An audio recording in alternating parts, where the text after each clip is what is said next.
Welcome everybody to Irish Whiskey Night. Hope you're doing well wherever you're joining us from around the world. You're very welcome to our tasting this evening. Hundreds of you got our tasting kits around the world, and we're looking forward to working through these three great whiskies tonight. If it's your first time joining Irish Whiskey Night, you're very welcome. Tonight is a very simple format, as every month is, and it's just to promote, support, celebrate Irish whiskey. How we do that is by tasting it, enjoying it, understanding it, and meeting the people behind it, and getting to understand the stories behind these three wonderful drams that we'll taste tonight. We're going across the country.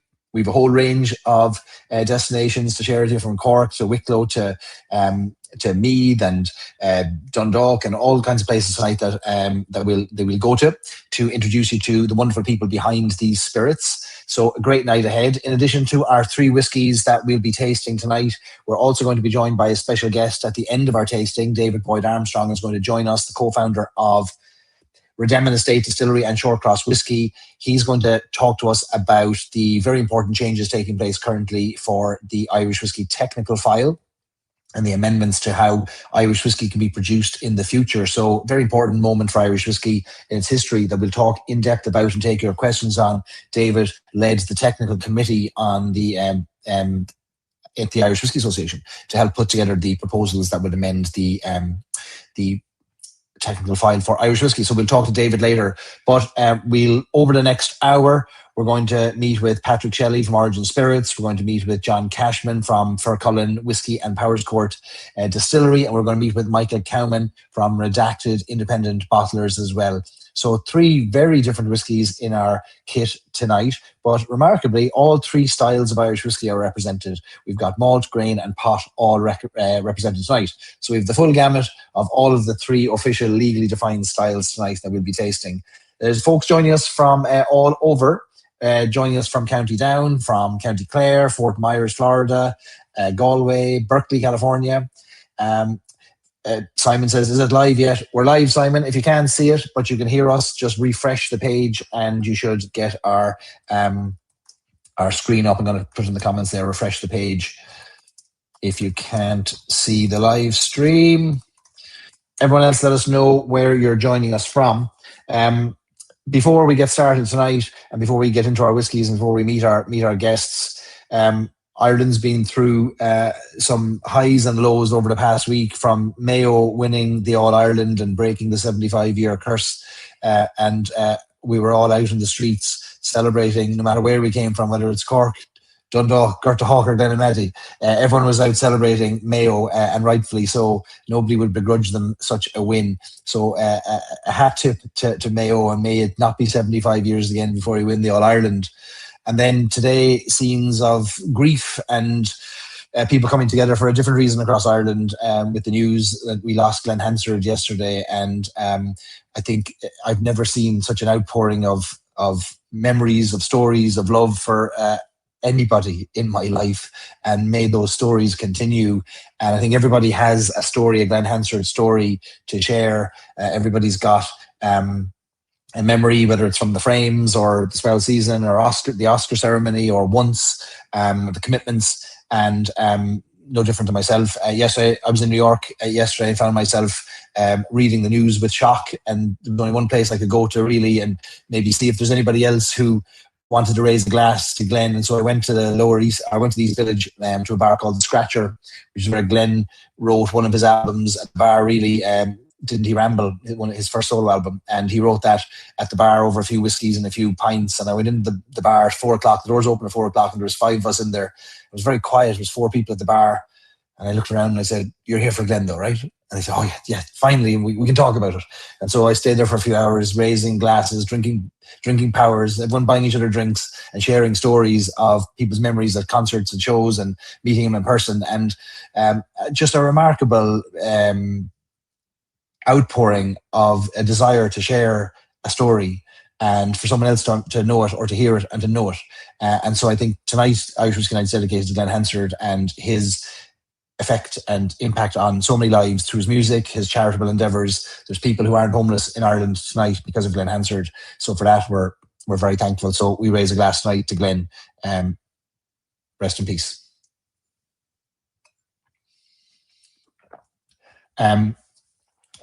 we will get onto our whiskies then, folks. Colin says, where are you broadcasting from? A distinct lack of whiskey in the background. There might be a distinct lack of whiskey in the background, but there's not a distinct lack of whiskey in the glass there, Colin.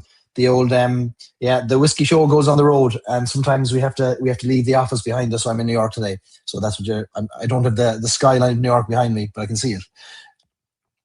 All right, let me see any other questions there. Perfect. All right, so here's what we're going to do tonight. Very simple. We're going to walk through 3 whiskies. If you've got the tasting kit in front of you, we've got 3 whiskies that we'll go from left to right in the tasting kit. 1, 2, and 3. I was looking at the order I put these in for this month, and I can't for the life of me figure out why I put them in this order. It makes no sense whatsoever, but we'll go with it in any case. There's no rhyme or reason to it, but we'll go left to right, 1, 2, and 3, and we'll work our way through each of these 3 whiskies. As always, if you have any questions about Irish whiskey, put them in the chat. There is no question that should be considered too stupid or idiotic or silly. We're all on a journey with Irish whiskey. We want to break down any barriers to pretentiousness and gatekeeping. We're all on a journey. At the end of the day, it's just whiskey, right? It's nothing to be overly protective of. We want people to enjoy it. So put your questions in the chat. We put our questions directly to the makers as well. Whatever you want to know about the whiskey, do use this opportunity to learn a bit more about it. If you don't have the tasting kit in front of you, don't worry. If you've got a cup of coffee or another whiskey from the shelf, just let us know what you're drinking. If you want to share a story about it or tell us what you have, put it in the comments. We want the community to interact in the comments as well, as much as just us talking on the screen as well. So Sinead, that's it. Leixlip, Cork, everybody in the house, Carlow, South Africa, Fort Myers, County Clare, County Down, Dublin, Galway, Berkeley, Carnlough Whiskey Club in the house as well. Regulars there. Great stuff. All right. So look, we'll get your first drop ready, because in the next minute we're going to invite Patrick Shelley to join us on stage. So get your first drop, which is, I'll let Patrick tell us all about it. But dram number 1. Dram number 1 is the first thing that we're pouring. So get that going there. And if anybody wants to share any of their memories or whiskies in the comments, feel free to do that as well. Galway Whiskey Gabe, one of my favourite Redbreast 12 in honour of Glenn. Good man. Good man. There was a lot of people, we were holding each other up in the bar last night, telling stories and sharing memories that we wanted others to hear. And I heard some remarkable stories from people who got to know him over the years and play with him and made music with him. And he famously, when he got his Oscar, and back in the day, his words, make art, ring through. So let's make sure we make art somehow in whatever field we're in. All right, so whiskey number 1 in the glass. And with that, we're going to go to Patrick Shelley from Origin Spirits to join us. Patrick, how are you? Welcome to Irish Whiskey Night. Great, Barry. Delighted to be back on again.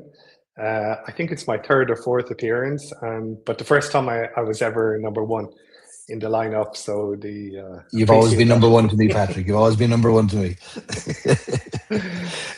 Great. Patrick, where are you joining us from tonight? I'm in Dublin. Very good. Very good.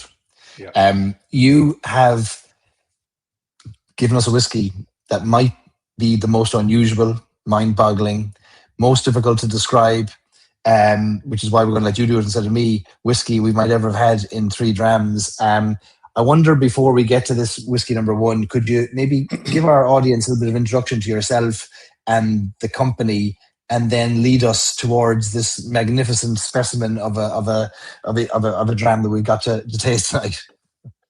You're too kind, of course. So, as Barry said, I've been Patrick Shelley here. I started Origin Spirits in 2013. I don't know if you can see the image behind me, but the first product I launched was Calac Single Malt Vodka in 2015.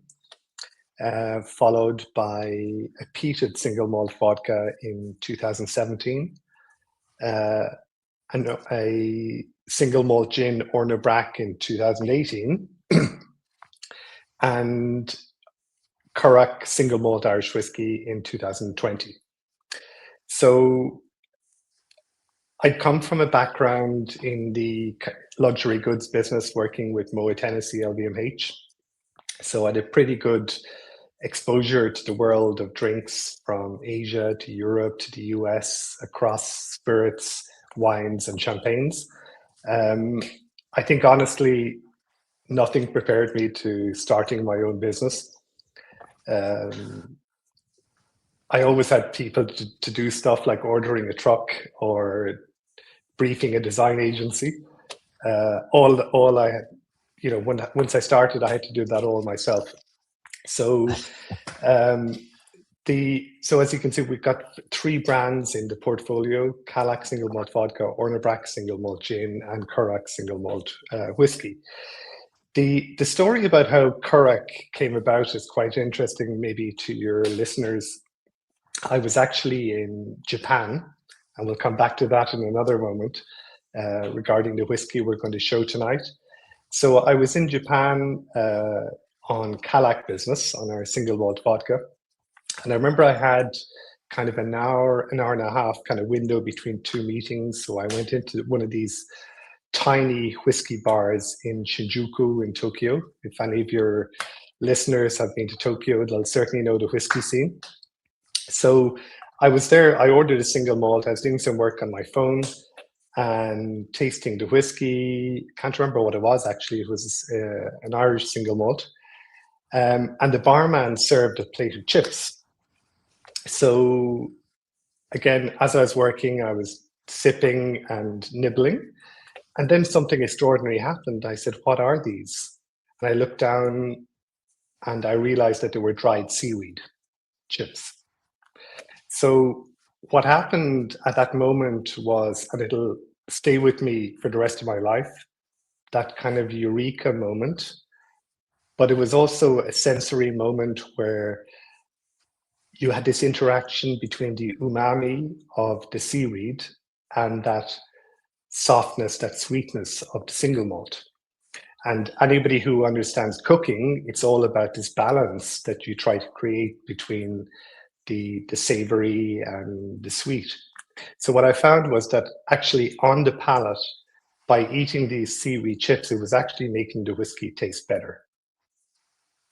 So I was fascinated by this because I'm a big lover of food. I travel all over the world. I always go down to the local street markets, try everything, whether it's like, I remember going to an insect bar in Cambodia. I'm very open to new things and flavors. And I think once you like food and you understand cooking and appreciate cooking, you're naturally drawn to these kind of experiences. So obviously, it was a very different question to bring a kind of a sensory moment in Tokyo back into a finished product in Ireland. So I did a lot of experimenting,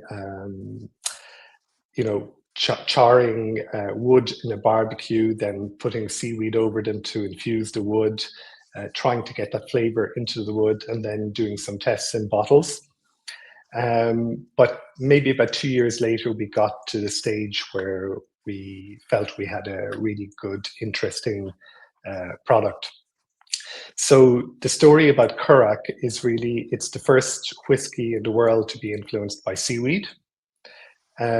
Not a big deal for me, but I think it's a big deal for Ireland because I think we're really focusing on the 2 things that really make Ireland relevant. So we have the land, the terroir, where our crops are grown, but also the sea around us as an island, whereas just as much defined by the sea as we are by the land.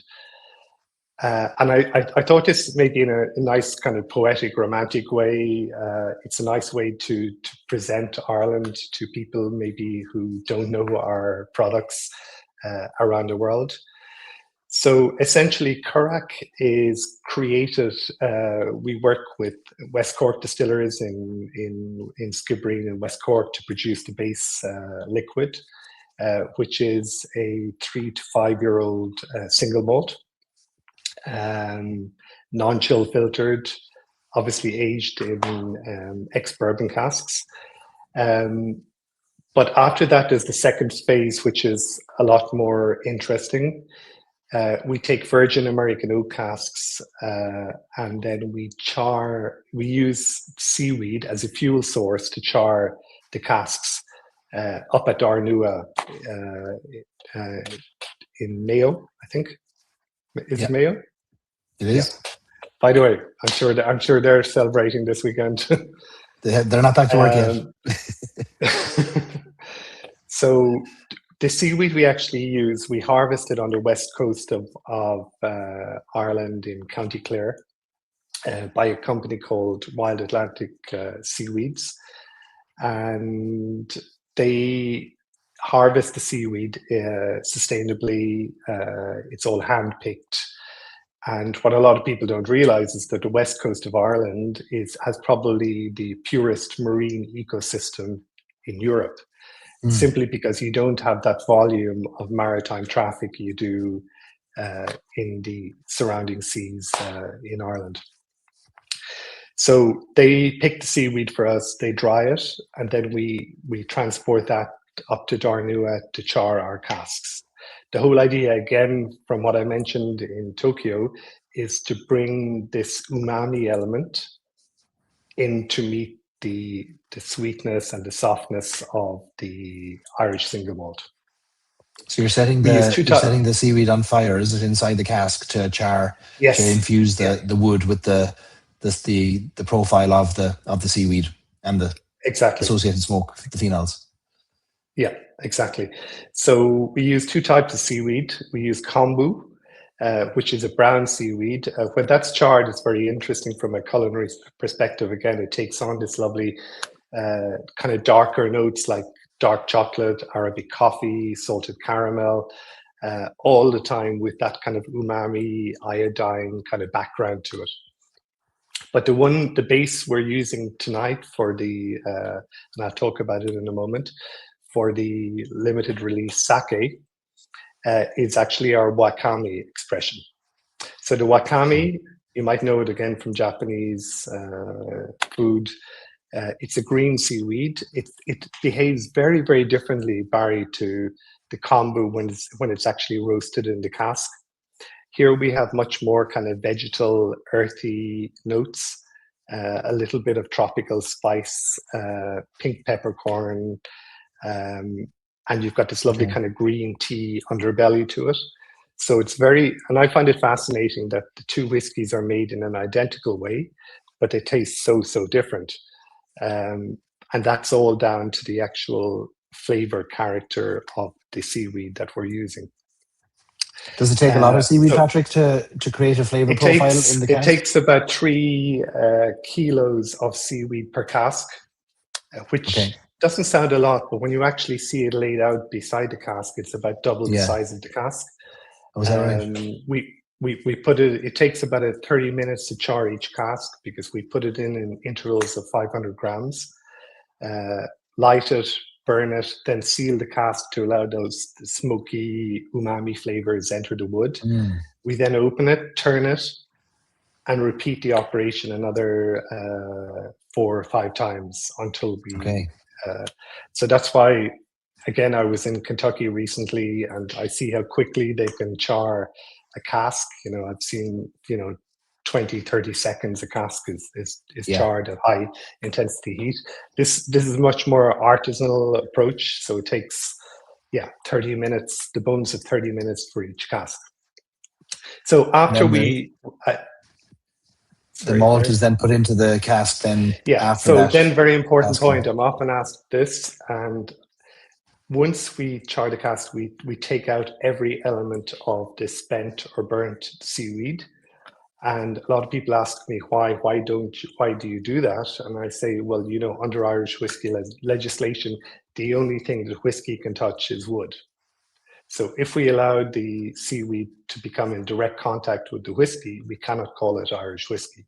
Right. So therefore, it's very, very important to us that we follow procedure. So after we fill the cask, Barry, with the emptied cask, infused with the seaweed umami flavors, we leave it for 3 months.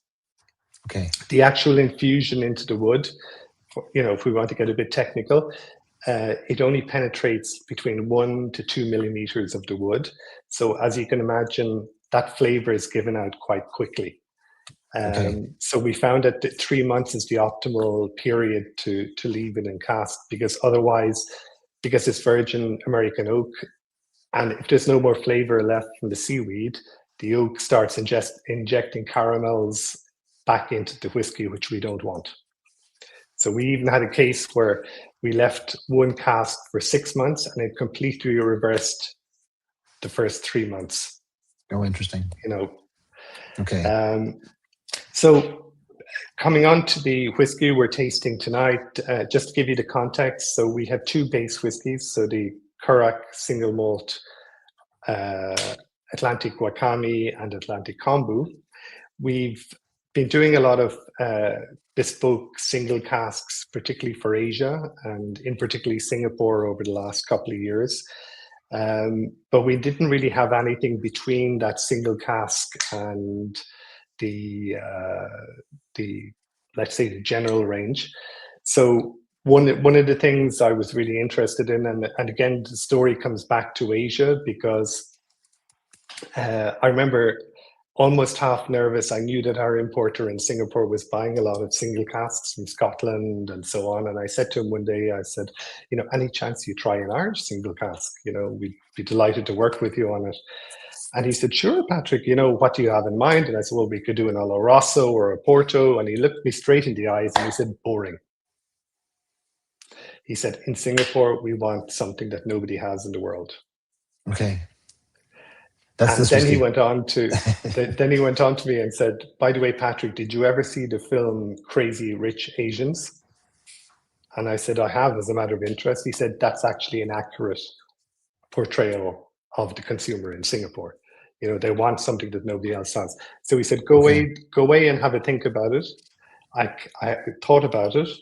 I then came back the next day and said, Kuhn, I have a really interesting idea. It's never been done before. I don't know if we can actually pull it off, but what about doing the Wakami in a sake cask?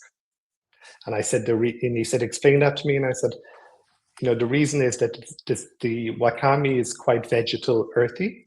So by bringing in a little bit of kind of natural sweetness into it, it might create this more kind of balance that I referred to earlier, like with food. And he immediately said, I love it. Let's do it. And I said, I have no idea what it's going to cost. He said, I don't care. Let's just do it. So that's the first foray into the kind of the sake world. Produced a single cask for him like 4 years ago. It was an overnight success there. Everybody wanted it. It sold out. And then I thought, let's share that maybe know-how with the rest of the world. Okay. So for our first ever limited release, 4 years ago, or 3 years ago, we created the Curac Wakami sake cask limited release. And that's this one, Patrick, is it? Just to be clear? This one here. So okay, and let me just pause there for 1 second, because I want to make sure I'm understanding it fully. There's a lot of new phrases here for the world of whiskey, and that we're not maybe familiar with. When you talk about a sake cask, are you saying that you took the whiskey that went through the previous process of charring a virgin oak cask with the seaweed, and then you're taking that finished malt and then putting it into a sake cask? Or are you saying you're using the seaweed in a sake cask as opposed to a virgin American oak cask? Yeah, really good question, Barry, and thanks for clarifying. So basically what we've been talking about up to now, the general range, so the Curac, Wakami and Kombu, are effectively double casks. So the first cask is ex-bourbon, and the second cask is the seaweed charred cask. In the case of this, and each of the limited releases, we take a different approach. We approached a company that we've worked with in Bordeaux that are specialists in cask seasoning. And I'm actually much more, from our single casks and limited releases we've done in the past couple of years, I'm much more in favor of cask seasoning than using existing casks, just simply because of quality. We had a nightmare 2 years ago with mezcal, just didn't work out at all. The casks came in and they were, half of them were shot, So in this case, what we've done is we've taken a regenerated French white wine cask that was infused for 4.5 months with a particular type of sake that I'll talk about in a moment. Okay, I see. Okay, gotcha. And I'm conscious of your time here, so I want to make sure we get to the tasting portion while we talk about this. So what we've got there is the French cask infused with sake, and then you've put the malt into that to complete the whiskey. Okay, gotcha. There's a lot here to unpack. There's a lot of moving pieces. I know. We don't do. Why don't we do it while we taste it? Why don't we get this in our mouths and start talking about it? I think we'll start tying it all together. Why don't you lead us on a little bit of a nose and a taste of this, Patrick, and we'll take the questions that go with it then as we go through it, and I'll finally wrap my simple mind around it. Okay, great. So you have the tasting notes, guys. So I'm not going to go through them one by one, but I think what you can get on the nose, again, is this kind of more vegetal earthiness that, for those of you that know our combo, it's a very, very different experience. So let me just get the tasting notes here. And to answer Paul's question while you're doing that there, this was released at 72 to 75 euros when it was released initially.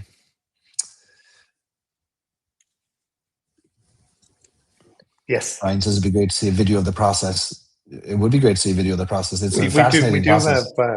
Yeah, I can share a video of the charring of the cask. So this is quite, I said, you've got these kind of quite to the fore, this vegetal earthiness, a little bit of spiciness. I think you've got this almost this kind of damp moss as well. Touch of iodine. And again, these kind of seashore kind of scents coming through. Sláinte.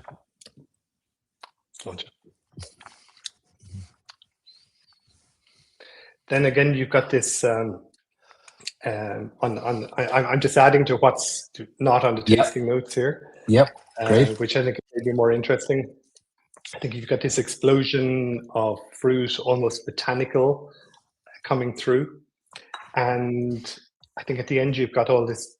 This is where the sake kind of makes its mark. You've got this almost like sweet rice aromas coming. Think of it as, do you know those kind of creamy rice puddings?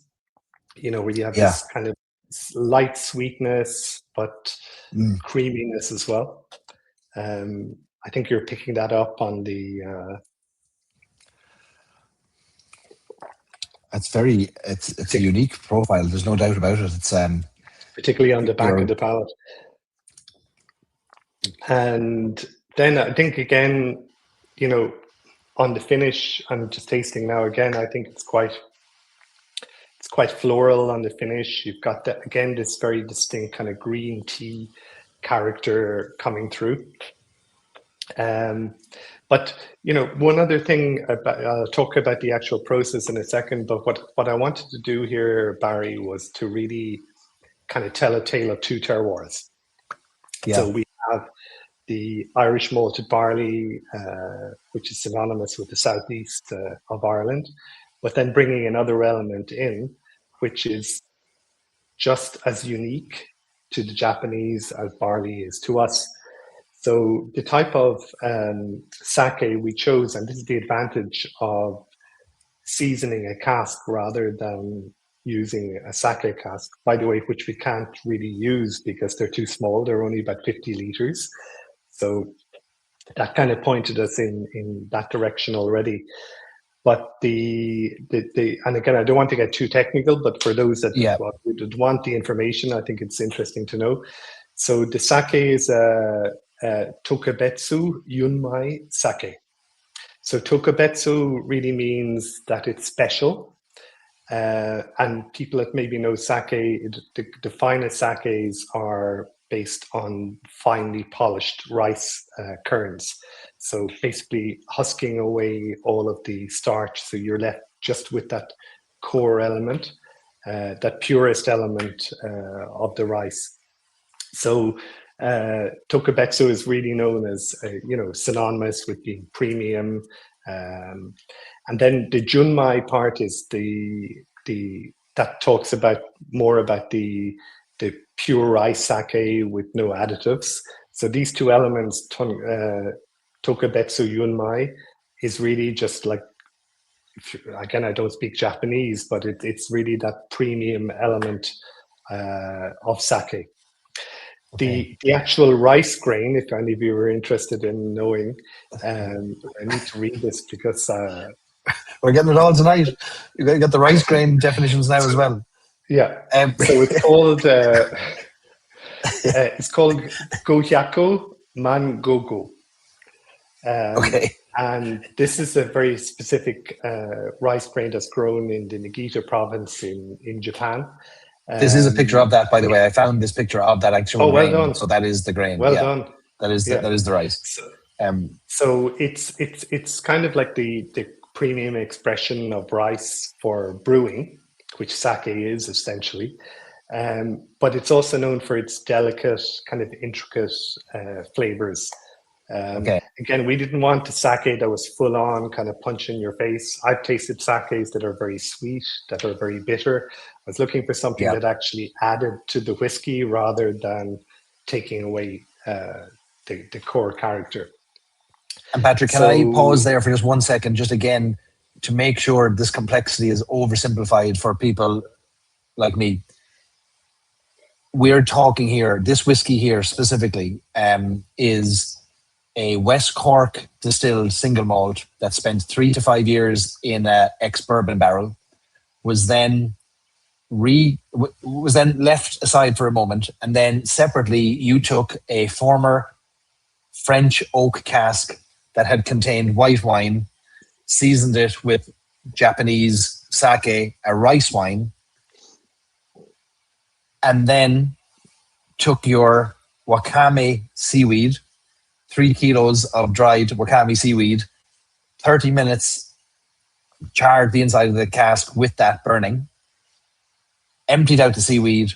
Now you have a French oak, former white wine, former Japanese sake wine cask that is now filled with Irish single malt, and then aged for a further 3 months, and then put into a bottle. Have I got it right? You have, yeah. I know it sounds complicated, but it's actually one of the easiest projects we've done. I'd hate to see a complex one. I'd need about an hour on Three Drams to explain another one. So, tell me this, Patrick, while people are tasting this, and I know there's so much technical detail that sadly time doesn't allow us to go too deep on, but a question here: what color koji was used for the sake, if known? Your nerdiness has been met. What color koji was used for the sake? I don't understand the question personally. Absolutely no idea, to be frank, but I'll find out and I'll get back to you. Whiskey Ring podcast has beaten us. So I'm curious, for those who are tasting this, any thoughts, like flavors, likes, dislikes, put them in the comments, tasting notes. There's a lot here to unpack. And like Patrick said, we can talk for an hour about it. We're unfortunately on the speed dating version of the tasting rather than the long-term relationship here. Tell us, this was a limited release of, I think, was it 1,400 bottles when you released this? Yeah, again, just to be completely transparent, I think some of my colleagues that'll be talking after me will know the same thing. I think when you're going to print with a label, you never know what yield you're actually going to get from the whiskey. We thought we were going to get 1,400 bottles, but we actually only got 1,200. So and I think the important point to tonight, and that's why I was really thinking, and I know we discussed it, Barry, like what could we offer tonight that is a little bit unusual, different, maybe to different. You've checked all those boxes, and so basically, we only have 12 bottles of this release available in the world. Now, there may be some with distributors around the world, but certainly in our stock, we only have 12 bottles left. So because it's a limited release, once it's gone, it's gone. We can't reproduce it. So I thought it'd be really nice, to offer that to, if anybody was interested in 3 Drams, to, if they're interested in having a bottle. As I said, we've only 12. When they're gone, they're gone. Where are they, Patrick? Where can we find those? They're online at the moment, on Irish Malts. So they're on Irish put up Malts. This evening. Okay. Yeah. Amazing. But I'd just like to specify there's only 12 bottles left. So, okay. Again, it's not my intention to sell here tonight, but I just want to make it clear that no, it's important. It's important to be the first question will be, where can we get this? If we like it, we need to tell people where to get it. We shouldn't be afraid of, or in any way ashamed of, telling people how to find it. I see it there in Irish Malts. I think it's 72 euros. Yep. I see it there. Perfect. That's really interesting. I have to say, you've given us the most interesting, complex whiskey and associated definition we've ever had, and I don't mean that in any negative way at all. I think it's a fascinating project. This is a really unique approach. I know some people are saying, "Oh, are we over trying to get a flavor?" But the whole beauty of making whiskey is that we get to try all these different approaches and see what works and what we like and what we don't like, and it's up to the drinker ultimately what they like and what they connect with. Yeah. But it'd be a poorer place if we weren't getting this kind of innovation.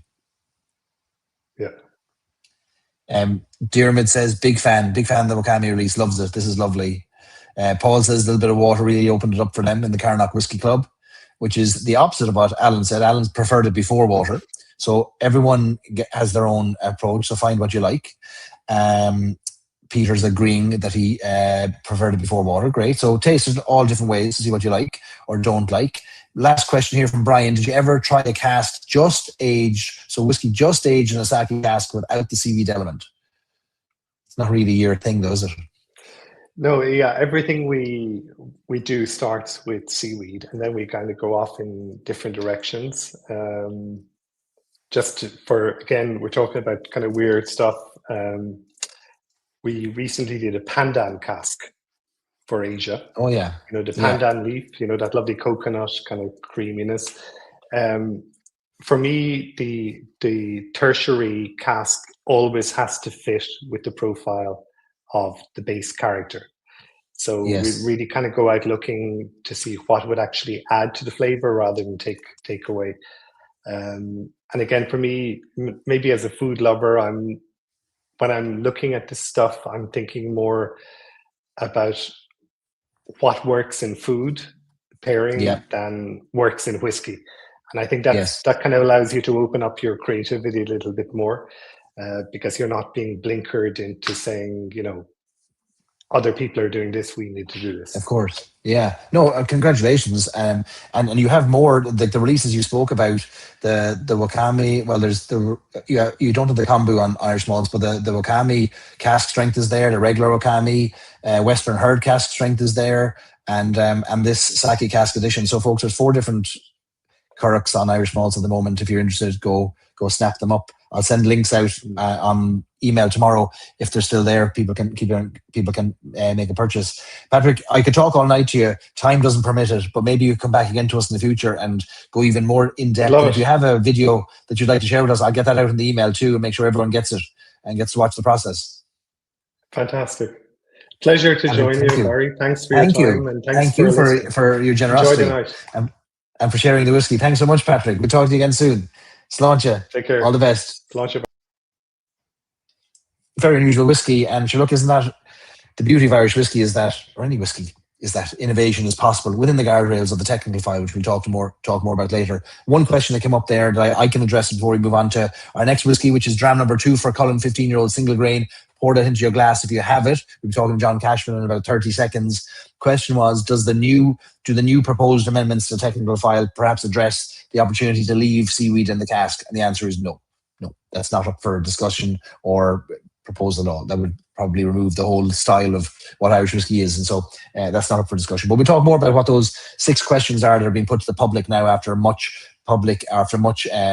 work done behind the scenes by the Irish Whiskey Association and the Irish Whiskey Guild to propose amendments to how whiskey can be made. and we'll talk more about that. There's lots to discuss later on. All right. With that being said, it's time for dram number 2 for Cullen Single Grain. This is a world-beating whiskey, folks, we're going to try tonight, and very prescient it is too, because there's a lot happening in Powerscourt Distillery. So let me bring on the head of brand and Irish whiskey legend, Mr. John Cashman, to join us. John, welcome to Irish Whiskey Night. Thanks for joining us. Hey, how are you, Barry? Thanks for inviting me. I'm very well. No, thank you. You've been on the list for a long, long time, and I know we talked over the last year about you coming on, and you wanted to make sure you had the right timing. You wanted some good news to share. You wanted to tell a good story. I think it's all coming together for us this month, so it's the perfect timing for us to have a chat. Brilliant. Yeah, no, absolutely. Delighted to have the opportunity, especially talk about the Cullen 15, which is now back-to-back world's best grain whiskey. That's a feat that hasn't been done since Fuji 25-year-old did it about 15 years ago. So when we say world's best back-to-back, it's the World Whiskey Awards, which is run by Whiskey Magazine. It is a global competition, and it is not just Irish whiskies involved in it, obviously. We went up against Japanese, Scottish, European, Australian, American, Canadian, all of these. To win it once was something special, but to get back to back was something extraordinary. So unbelievable. I was in the room for both of those wins in London. I cheering loudly for your win. To watch you collected twice was extraordinary. Yeah, we had a good table. That night. Look, yeah, absolutely. And you know what? The whiskey speaks for itself, and it is Irish grain whiskey, which is often maligned, not really given, I think, some of the attention that it deserves. Grain whiskey, for me, it's something that I've always loved. Loved working with grain whiskey, especially the grain whiskey made in Cooley Distillery, which for me is the best in the world, which it's now proven twice to be the best. Absolutely is. So, John, would you give us an overview of, like, before we get to the grain itself? Mm-hmm. There's a big story here, which is the great story of Powerscourt, a distillery in the Powerscourt estate. Like, can we have people here joining us who've never heard, perhaps if for Cullen, never heard of Powerscourt. They're poorer for not having ever heard of you. So would you introduce yourself and maybe the distillery to us? Okay, yeah, I'm John Cashman. I have been in the Irish whiskey industry for probably almost 30 years now. So began in the last century, working, launching Jameson and a range of other whiskies over in Denmark. Came back, worked with Irish distillers for a number of years, and then ended up on a fortuitous phone call with John Teeling, who asked me to come on board with Cooley Distillery. So I worked with Cooley Distillery for a long period of time, ran their business in Ireland and a lot of their international markets, and then sort of took over an ambassadorial role, traveling the world, pontificating on Irish whiskey globally. So back in those days, it's really myself and probably John Quinn from Tullamore Dew were the only two really out there, hitting the pavement, talking about Irish whiskey on a global scale. So it was interesting to listen to Patrick talk about Japan. Like, I gave the first ever solo Irish whiskey masterclass at the Tokyo Whiskey Festival, about 15 years ago. So, been at it a while. COVID happened, things changed, and my role with Beam Suntory became redundant. And I started doing some consultancy work with Powerscourt. I'm born and bred Rathdrum, County Wicklow. So I'm a Wicklow man, very proud of my home county, my beautiful county that you can see over my shoulder, and the food and drink from the county. So I was delighted to start doing a little bit of work with Powerscourt. Powerscourt were at a very interesting point at that stage, insofar as the whiskey that they'd been producing themselves was beginning to come of age. They started distilling in 2018 and started distilling pot still and malt whiskies. So the distillery itself is located on the Powerscourt estate, which is, one of the most beautiful estates in all of Ireland. Powerscourt House, you see there, the gardens have been voted third most beautiful formal gardens in the world after, I think, Kew Gardens, Palace of Versailles. Yeah, those two were ahead of it, so that's okay. And the distillery itself, you see there, is the oldest building on the estate.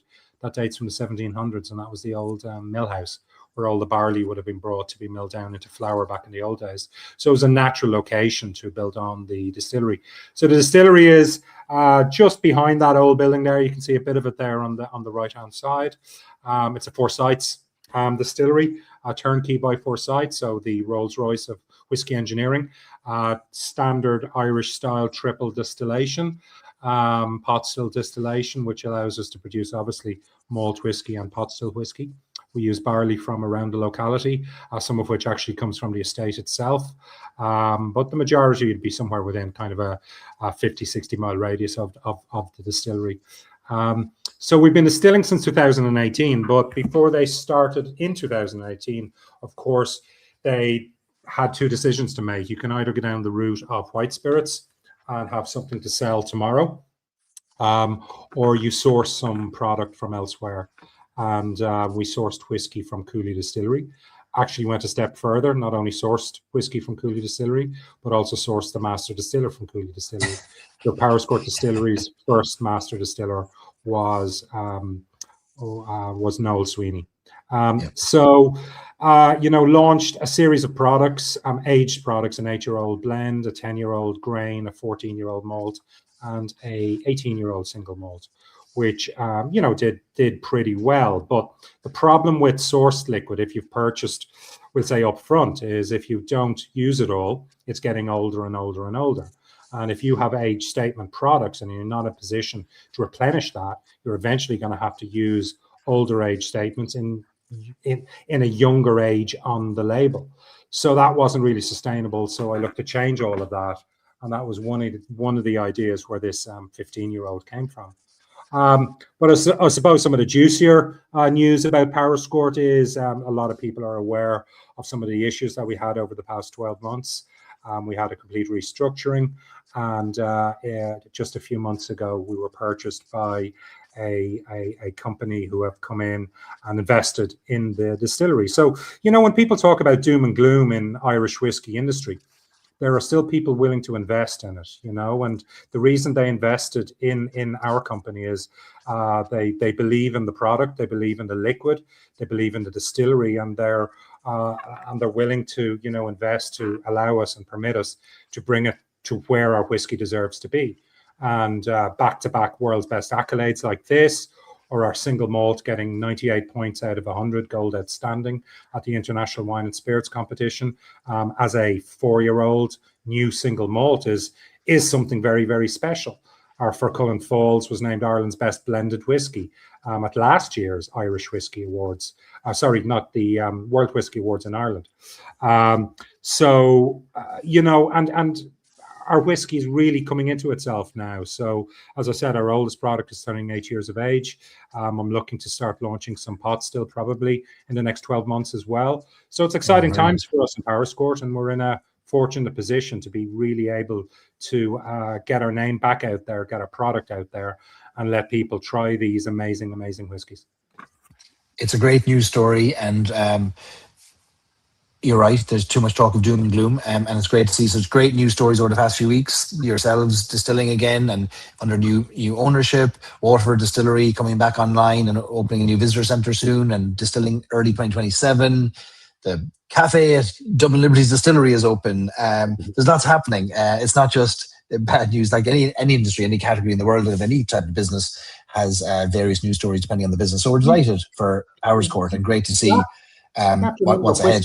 And the thought, pot still. I mean, the thought of pot still coming. Amazing. Yeah, whiskey industry, over the past 50, 60 years is peaks and troughs. It always has been. I was involved with the Scotch whiskey industry for a long period of time in my career with Beam Suntory when I was representing Lafroig and Bowmore and Auchentoshan globally. So, I've seen these peaks and troughs before. It's the first time in the Irish whiskey industry, the new Irish whiskey industry, that people are seeing that, That's right. Because remember, there were only 2 players for a long period of time. So it's just now people are kind of getting a little concerned. But this is natural, and it will rectify itself because absolutely Irish whiskey is a quality product that the vast majority of people internationally haven't tried yet. And the opportunity is getting it out there and getting it in front of people. And younger people have a inherently more sweeter palate. They like sweeter things, and Irish whiskey really fits in with that category. Just like you see with bourbon globally and the growth of bourbon, similar. It's a little bit sweeter than the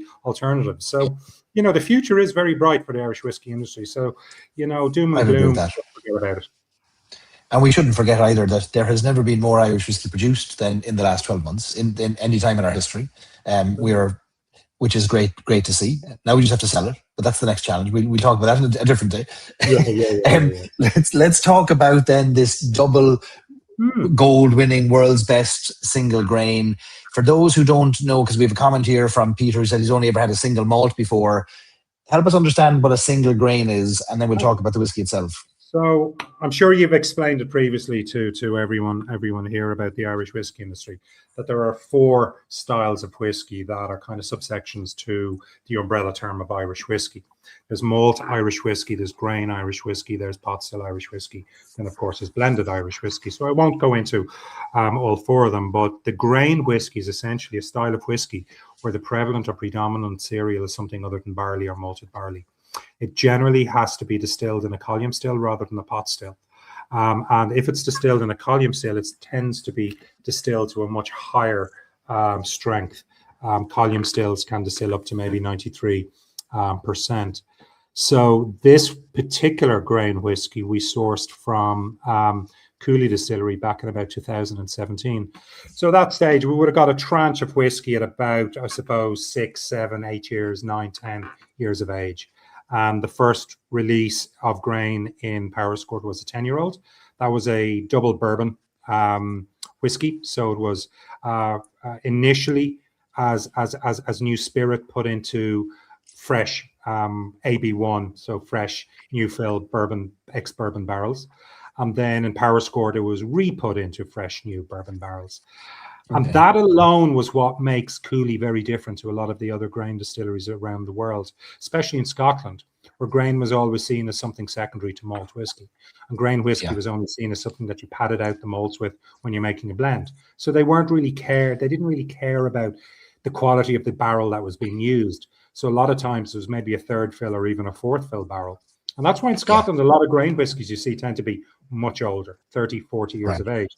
Because if you got something in a barrel that's already had 3 or 4 previous whiskies in it, it's going to take a long time to get any flavor out of it, Right. So Cooley went for the AB1s. And this whiskey then, when Noel left the business and I was tasked with kind of reinventing the portfolio for Powerscourt, grain was always going to be part of it. And our 10-year-old was a bit of a cult classic in Powerscourt. People loved the Furcullen 10-year-old.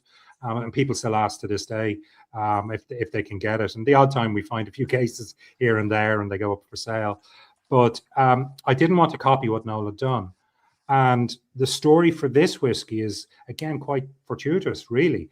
I was just walking across into our warehouse across from the distillery, and we were storing some grain whiskey, 4-year-old grain whiskey that was maturing in first fill Madeira casks for a private individual, and they were being emptied when I went into the warehouse, and the aroma was absolutely phenomenal. And I went over and dipped my finger in and tasted it, and it was unbelievable flavor from these casks. So when the casks were all emptied, I contacted the owner and said, "Have you any plans for them?" He said, "No." So I said, "Can I make you an offer?" And he goes, "Yeah." So now I acquired them, and they were now second fill Madeira casks. Okay, so they were Madeira. They then had this grain whiskey in it, and now I was putting older grain whiskey into it. So 14 and a half year old grain whiskey goes into the Madeira casks. The reason for that is grain whiskey is so light and soft, it can absorb flavor really, really quickly. And therefore, putting something so delicate as a Cooley grain whiskey into a really good quality first fill Madeira cask it's going to completely change the essence of the spirit. And I didn't want that. I wanted the beauty of that grain whiskey to be able to come through, but let the second fill Madeira add this little layer of complexity or added flavor profile that people aren't expecting. And that's really what's happened with this.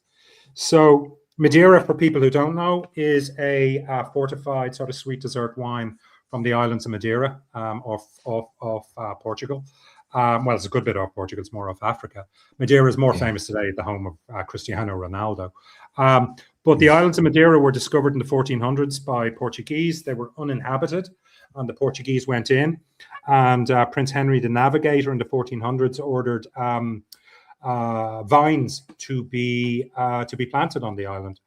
And then around the same time, the famous Malvasia grape variety from Crete was brought over and planted there. So originally, the Old Madeira wine was of the Malvasia grape, which tends to be, it's in Victorian England, it was known as Malmsey. And it tends to be quite a sweet, sticky type of dessert wine. Now, Madeira as a drink became popular because the Madeira Islands became a stop-off point for transatlantic voyages in the 1600s. And when they would pick up supplies and pick up wine, the sailors would add fortified wine to it, so brandy into the wine to allow it to survive the transatlantic trip. Now, as I traveled across the equator, it was quite warm. It reached high temperatures. There was constant rocking. They realized that the product that they were drinking at the far end was far better than the product that they got first time round. So word got back to Madeira and they realized, okay, this is great. So they started a process where they start heating up the wine that they have. They still ferment the grapes during fermentation, and they'll throw some neutral grain spirits in on top of it and then warm it up, either by, putting a warm wrap around it, which is more for the lesser quality Madeiras, or the more natural one is good quality barrels in a warehouse, like a rick house in Kentucky. The higher up they are, the more intense heat they're going to get. So this particular Madeira was Malvasia or Malmsey Madeira, which tends to be quite sweet. Okay. So yeah, beautiful, beautiful whiskey. This really has become my sort of, I was going to say my summer whiskey of choice. No, it's my all year round whiskey of choice, to be honest. But and I know you had someone there who said they'd never really tried a grain Irish whiskey before. And this is a great example of how good grain whiskies can be. And I use the word can be because they're not all. Young grain whiskey tends to be quite raw, a little bit sharp. The older they are, they're going to pick up more influence from the barrel. I personally don't want all the same flavor coming from that barrel. Hence the use of second fill Madeira in this particular one. So, and there's that unmistakable coulis note on the nose of kind of cornbread, popcorn, butter coming through. That's unique. That the distillate hasn't been replaced by the wood. No, think buttered popcorn is a great tasting note. Another one I often say is think of barbecue weather, and you grab a corn on the cob and you throw it straight onto the barbecue itself, and it starts charring. And then when you take it off and you bite into it, you get the sweetness of the corn. You get that caramelized sugars from the char on the corn itself. So you're getting that through this as well. So you're getting those sort of caramels, toffees. Also, someone said that they're not picking a huge amount on the nose. It's very, very delicate on the nose. But you are picking up, it's unmistakably a corn-based grain whiskey. So this is 94% corn, 6% malted barley, distilled in the Killian stills in Cooley, then first filled into AB1s at a very high strength, probably late 60s, early 70s, maybe a percentage wise. And then some of this would have remained in those barrels for maybe 14 years, and then a proportion we will take out, put into those Madeira casks, and then finish it for a minimum 6 months, whatever Paul Corbett, our present master distiller and blender, decides is the right, and he's obviously doing something right because it's winning these awards. But one of the other there's a recasting. Sorry to interrupt you. Did you say there's a recasting from AB1s at Cooley into AB1s again at Powers Court? There was with the 10-year-old. There hasn't been fully with this. Some of them perhaps have, but not all of them. No. Gotcha. With the 10-year-old, that was happening. At about 9 years of age, it was going into a second first fill bourbon cask for about a year, and then being bottled as a 10-year-old. But the other note that I actually picked up today when I was sipping it, dairy milk. You know, a milk chocolate, dairy milk chocolate. Right. A real milk chocolate note. That delicate. It's not a cocoa. It's a delicate milk chocolate note. I'm picking up on the nose as well. It is a lovely delicate note all over. A lovely delicate bouquet on the nose for this. Yeah. So subtle. Like, a lot of those notes are subtle too, aren't they? You have to hunt for them.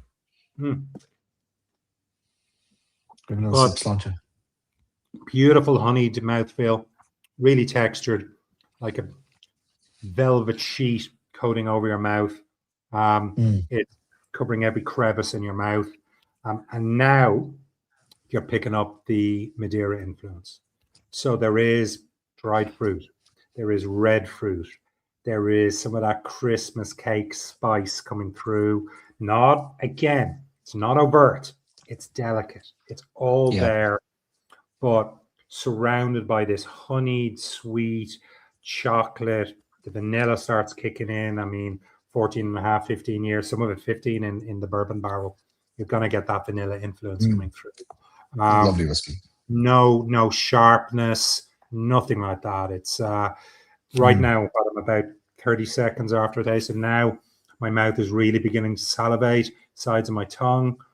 I have to swallow just saliva now. It's really got the juices flowing in my mouth. So a beautiful, beautiful sipping whiskey, but also really good base for cocktails and sort of a modern twist on classic cocktails, like a highball, you know, some type of Irish stroke Tokyo highball. We're back to Patrick's stories. You know, that. Yeah, it is delicate. It is delicate enough that anything other than maybe soda water might overpower it, isn't it?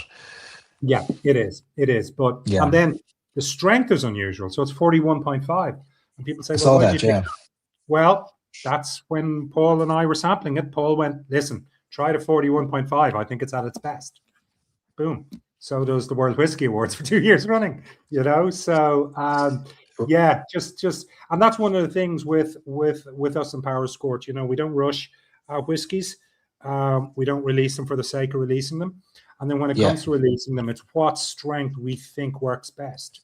So we don't go for the classic 46 or 40. Some might be at that, you know, because that's where we feel they are at their best. But this one is 41 and a half. That's where it really, really worked, you know. Paul came from the world of the gentle cut, of bringing those ABVs down bit by bit to arrive at his percentages. but then we had a single cask release of this recently, and I think it was in conjunction with either O'Brother Brewing in Wicklow or the Wicklow Wolf Brewing. We've done releases with both. I just can't remember which one. But it was an Imperial Stout, and Paul came up to me with a sample, cask strength sample, and came up to me, and there was a smile on his face, and he just goes, try this. And I smelt it, I tasted it, and I went, cask strength? He goes, yeah. I said, we're not cutting that one. He goes, absolutely not. Nice. It was perfect. Absolutely perfect. So it's whiskey by whiskey. So whatever release we do, Paul will taste, come to me, I'll have suggestions, and then we'll, when it's right, and that's how we'll release it. It's nice to see ABVs like that. I think so many brands lose out on opportunity by keeping it either at a cask strength where many will never find the sweet spot or aren't able to get to where it should be, or the other side where the finance people have won out and it's just a 40% whiskey no matter what. So it's nice to see the experimentation. Yeah, it's sometimes the whiskey making process, and I use the analogy, and hopefully there's plenty of Father Ted fans on here. The time when Father Jack stole the car that they were trying to raffle, and he crashed it, and then he had to go out to try to fix it. And he's there tapping it with the hammer to try to get the dents out of it. And then all of a sudden, he doesn't know when to stop, and he goes all the way around. And the whiskey making process can be like that sometimes, you know. That you just need to know when to stop. Like, yes, you almost had it there a minute ago. Yeah, we like it at this strength. There's no need for more. Let's just release it, you know. And that I think is an important consideration to have as well. Well, it's a lovely whiskey and a great example of single grain. And I blew in the face from telling people about trying this style and trying to get to understand it a little bit, because in the right casking and right ABV, it can deliver a great profile, and lots of new fans for it here too in the audience. And Wayne, as a Wicklow man, loves discovering Wicklow whiskies. There you go, right in your doorstep. You can rock up to the distillery and buy it yourself. Plenty more coming. Very good. We'll hope to do a sort of celebratory release for the back-to-back World's Best later on this year with for Cullen 15. Oh, very good. This will be with one of the aforementioned local Wicklow breweries. So it'll be, okay, the base spirit has come from Dundalk, but Cooley, not Dundalk, from Riverstown and Cooley, but the rest of it will very much Wicklow made. So look out for that one, Wayne. John has also kindly offered us a discount code for this, so I'll send this out to you tomorrow for 10% off the Cullen 15. For those of you who've already committed to buying it, you might as well save 10% with the kindness of John and the team there, and we'll put that in the email tomorrow, available from 3 Drams. So fill your boots. And there's also the other Cullen range are available on irishmalts.com as well. One last thing, John, before we let you go, and I appreciate you jumping in from your holidays for us. The visitor centre at the distillery is back open for people to experience how the distillery works? Yeah, absolutely. So we're fully open again. So our cafe and whiskey bar is open to the public. We are running guided tours. If anyone shows up and there isn't a guided tour running, you're more than welcome to nosy around the distillery. We will never turn anybody away. So please, if you're in Wicklow, if you're in Powerscourt, come on up and have a look. There's plenty to see on the estate, from a hotel to a golf course to the gardens, to river walks, and back-to-back World's Best grain whiskey. So yeah, please. You'll be putting that in a t-shirt soon, John. You'll have that front and back in a t-shirt walking around. Trust me, I was talking to someone recently, and I said I want to be obnoxious about talking about this whiskey. It's not look, to get world's back-to-back best. No, so let's repeat it. It's great accolade. The danger now is you're like Kerry looking for the 40th All Ireland win, and next year you'll be disappointed if Mayor to win. There'll always be someone. Yeah. John, thanks a million for your generosity in giving us this whiskey to enjoy, and your time and your knowledge, which you've been in every aspect of the industry over the years and represented Ireland all over the world. So thank you for sharing it with us tonight. And I'm looking forward to seeing how many people jump on board and become single grain fans after this. Brilliant. No, it's been great. And once again, Barry, thank you so much for your support. Delighted to be here. I'm delighted to introduce to for Cullen 15 to all of these people. Amazing. John, thanks so much. We'll talk to you again soon. Thank you. Cheers, take care. All the best. Thanks, John. Take care. Now, single grain, that was the second of the 3 Irish styles that are in our box this month, malt, grain and pot. We'll be drinking pot still whiskey next. In about 2 minutes, Michael Cowman's going to join us from Redacted Independent Bottlers to introduce his collaboration with Boann Distillery in County Meath. So pour dram number 3 if you have it in your box. If you don't, well, you're going to hear all about it, and then you're going to want to buy it and try it after this. So get yourself your dram number 3. And if dram number 3 isn't the last one in your box, something has gone horribly wrong, and it's too late to rectify it now. So let me see where we are here. Any comments? Great. Lots of you loving that for Cullen single grain. Yeah, not surprised. Great example of single grain whiskies, and that base of Cooley distilled grain. Our first ever whiskey that I ever released through Stories of Sips Whiskey Club was a single grain from Cooley, a 12-year-old single grain. And that was, might have even been around the same batch, because that was going back 4 or 5 years ago. And it was aged in a California style Madeira cask, believe it or not, which is technically not a great phrase legally, but a style of wine made in California, kind of in the same style as how Madeira is made in terms of how they grow the grapes and how they dry them, and how they hot ferment some of their wine as well, or age it. So I'm a big fan of single grain, and it was the first ever whiskey we released of Stories and Sips. So get your hands on the Cullen 15 while it's discounted. And with that, we are going to bring on, Colin says, how much is the bottle? It's 70, is it 78 euros normally, 78.95 in Irish malts, and then you get 10% off that as well. And somebody else said they saw it for €60 as well on special with O'Brien's. So give it a Google. We'll send you a discount code for Irish malts, but if you find it cheaper elsewhere, you're not married to us. By all means, save your bit of money. All right. To close out our whiskey tasting portion before we go to our technical file chat, we're going to be joined by, there he is, Michael Cowman, hiding under about 40 barrels of whiskey somewhere. Welcome to Irish Whiskey Night. Thank you very much, Barry. It's good to be back in the big time here. You know, it's been a while since I've been on. Oh, yeah. Nice the big time. Is that what this is? I'd hate to see what the small time is. Welcome. Redacted Independent Bottlers. Michael Cowman, you are a man who has been in the whiskey industry a lot longer than I have. And you have been, like, no different than John, around the world, hawking the good brown stuff from Cork and other distilleries. Tell us about your past and journey towards Redacted. No, I will. Funnily enough, actually, I haven't been around quite as long as John, because John actually, one of the first tastings I ever did in a previous role was giving the tasting. So I like to remind him that, you know, he's been in the industry a lot longer than I have, and he's a lot older than I am. Just to clear that up first, Barry. Well, I will just build on that, because the funniest moment I've ever experienced talking about the length of time people have been in the industry was a tasting in Dingle with Dingle Whiskey Society, where Ger Garland from Middleton at the time came up and gave his presentation. And he sat down. Peter, one of the organisers of Dingle Whiskey, said, "You know, Ger, what's the interesting about you is that most other people in the industry are very young." Looking like it is very direct. Yeah, that's a compliment in Kerry. Yeah. You're wise, but so you've great experience in the industry, not as much as maybe Ger or John, but you put in your time. Enough, yeah. No, I mean, look, I got into the industry. It's a little bit over a decade ago now, and I got into whiskey because I love whiskey. I mean, that was where it came from. I used to be in the Defence Forces. I was an officer in the Navy for a while, and I got into whiskey. I always say I wouldn't be the first sailor to fall in love with alcohol.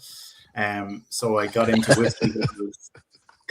When I was working on an oil tanker. Actually, it was myself, two of my buddies. We were on an oil tanker in the middle of the Indian Ocean, and I'd been given a bottle of Jameson 12 for my commissioning as a present by an auntie of mine. And we'd nothing else, and usually at that time I was probably 22, 23, 22 maybe. So anytime I was drinking whiskey, I was drinking it with a mixer, I was drinking it with Coke or whatever. So this was Christmas Day, and myself and the two lads were like, sure, we'll drink this bottle of whiskey, will we? And cracked it open, had no mixers, and tasted this Jameson 12 that you used to be able to get from the distillery. And we're like, oh, this is delicious. There's something to this whiskey thing. And then when I got back on dry land, joined the Cork Whiskey Society, and kind of took off from there. So I always credit them with my initial interest. And at the time, you know, the tastings they were doing, it was a lot cheaper to buy older bottles of whiskey back then. You know, the boom hadn't really taken off in the same way it has. So guys like Eric Ryan, who currently works for Powers, and he was doing, you know, Redbreast tastings, and it was literally a lineup of 50s, 60s, 70s, 80s, 90s Redbreasts, you know, in a lineup of an evening. So I kind of made the decision that I wanted to get into whiskey. I wanted to make a career out of it. So I left the Navy, was working for Irish distillers for a while. So first in South Africa, and then back in Ireland, kind of working on the prestige premium portfolios, the likes your Spot Range, your Middletons, Redbreast, that kind of thing. And then came back to Ireland, similarly worked on that side of things. And then for a few years, I was working for Sazerac. Sazerac, who would be the current owners of Paddy, and huge bourbon portfolios, the likes of your Pappy Van Winkles and that kind of stuff. And then through that, I was working for a brand called Last Drop Distillers, which is kind of not many people would be familiar with. Really high-end stuff, you know, 100-year-old cognac, 50-year-old Scotch, 75-year-old Pinot de Charente, like amazing liquids. And you know, so I still work in the industry for my day job, because Redacted, unfortunately, doesn't make me enough money yet, but maybe after tonight, Barry, because I really feel like I'm really sorry. I'm really sorry now, Michael, but your plans might not be changing much.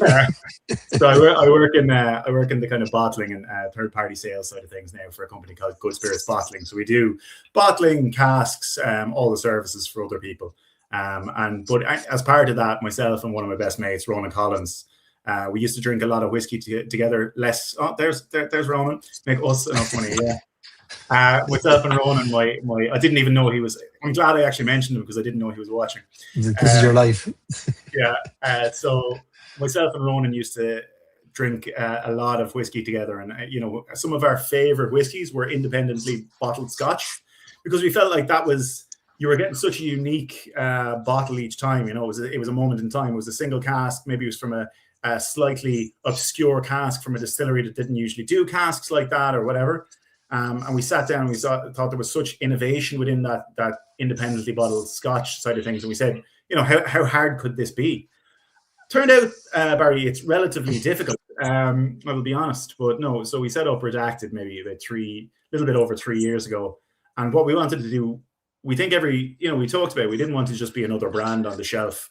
So we wanted to bring something a little bit different to the Irish whiskey industry. And there's nothing new under the sun. One of our main things is, if you look at that picture there, you can see that there's a funky label on it. So what we do is, any of our 700ml releases, which we've done a few of, we partner with a local artist to whatever distillery we work with and get them to design the label.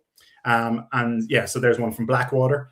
And they're always something unique, something different. So first off, it's a piece of art. And then second, I suppose, one of the other USPs we have is we're really championing in putting the naggin back up there. Make naggins great again is kind of what we're aiming to do. And like I say, there's nothing new under the sun. It's not like we invented the naggin concept. But when we did this pot still naggin, Peter Cooney and Boan said to me, he goes, "You're probably the first people to put pot still in a naggin bottle for 60 years, maybe." And I'm still open to correction on that. But I just thought that was such a cool thing. So the idea is to put really good whiskies in a small format that it doesn't break the bank. So our first one, we did a 21-year-old Cooley Grain, and when John previously was talking about the Furcullen, the 15-year-old, all those things ring through on our previous release. It was so interesting to hear him talking about it. And for this, we've kind of done something a little bit different, because we wanted to get a really, really good priced whiskey on the shelf in a small format that people can, bring to a Taylor Swift concert, stick in the pocket on the way to a match, stick in an old picnic basket there, or whatever you're doing. It's a transportable high-end whiskey.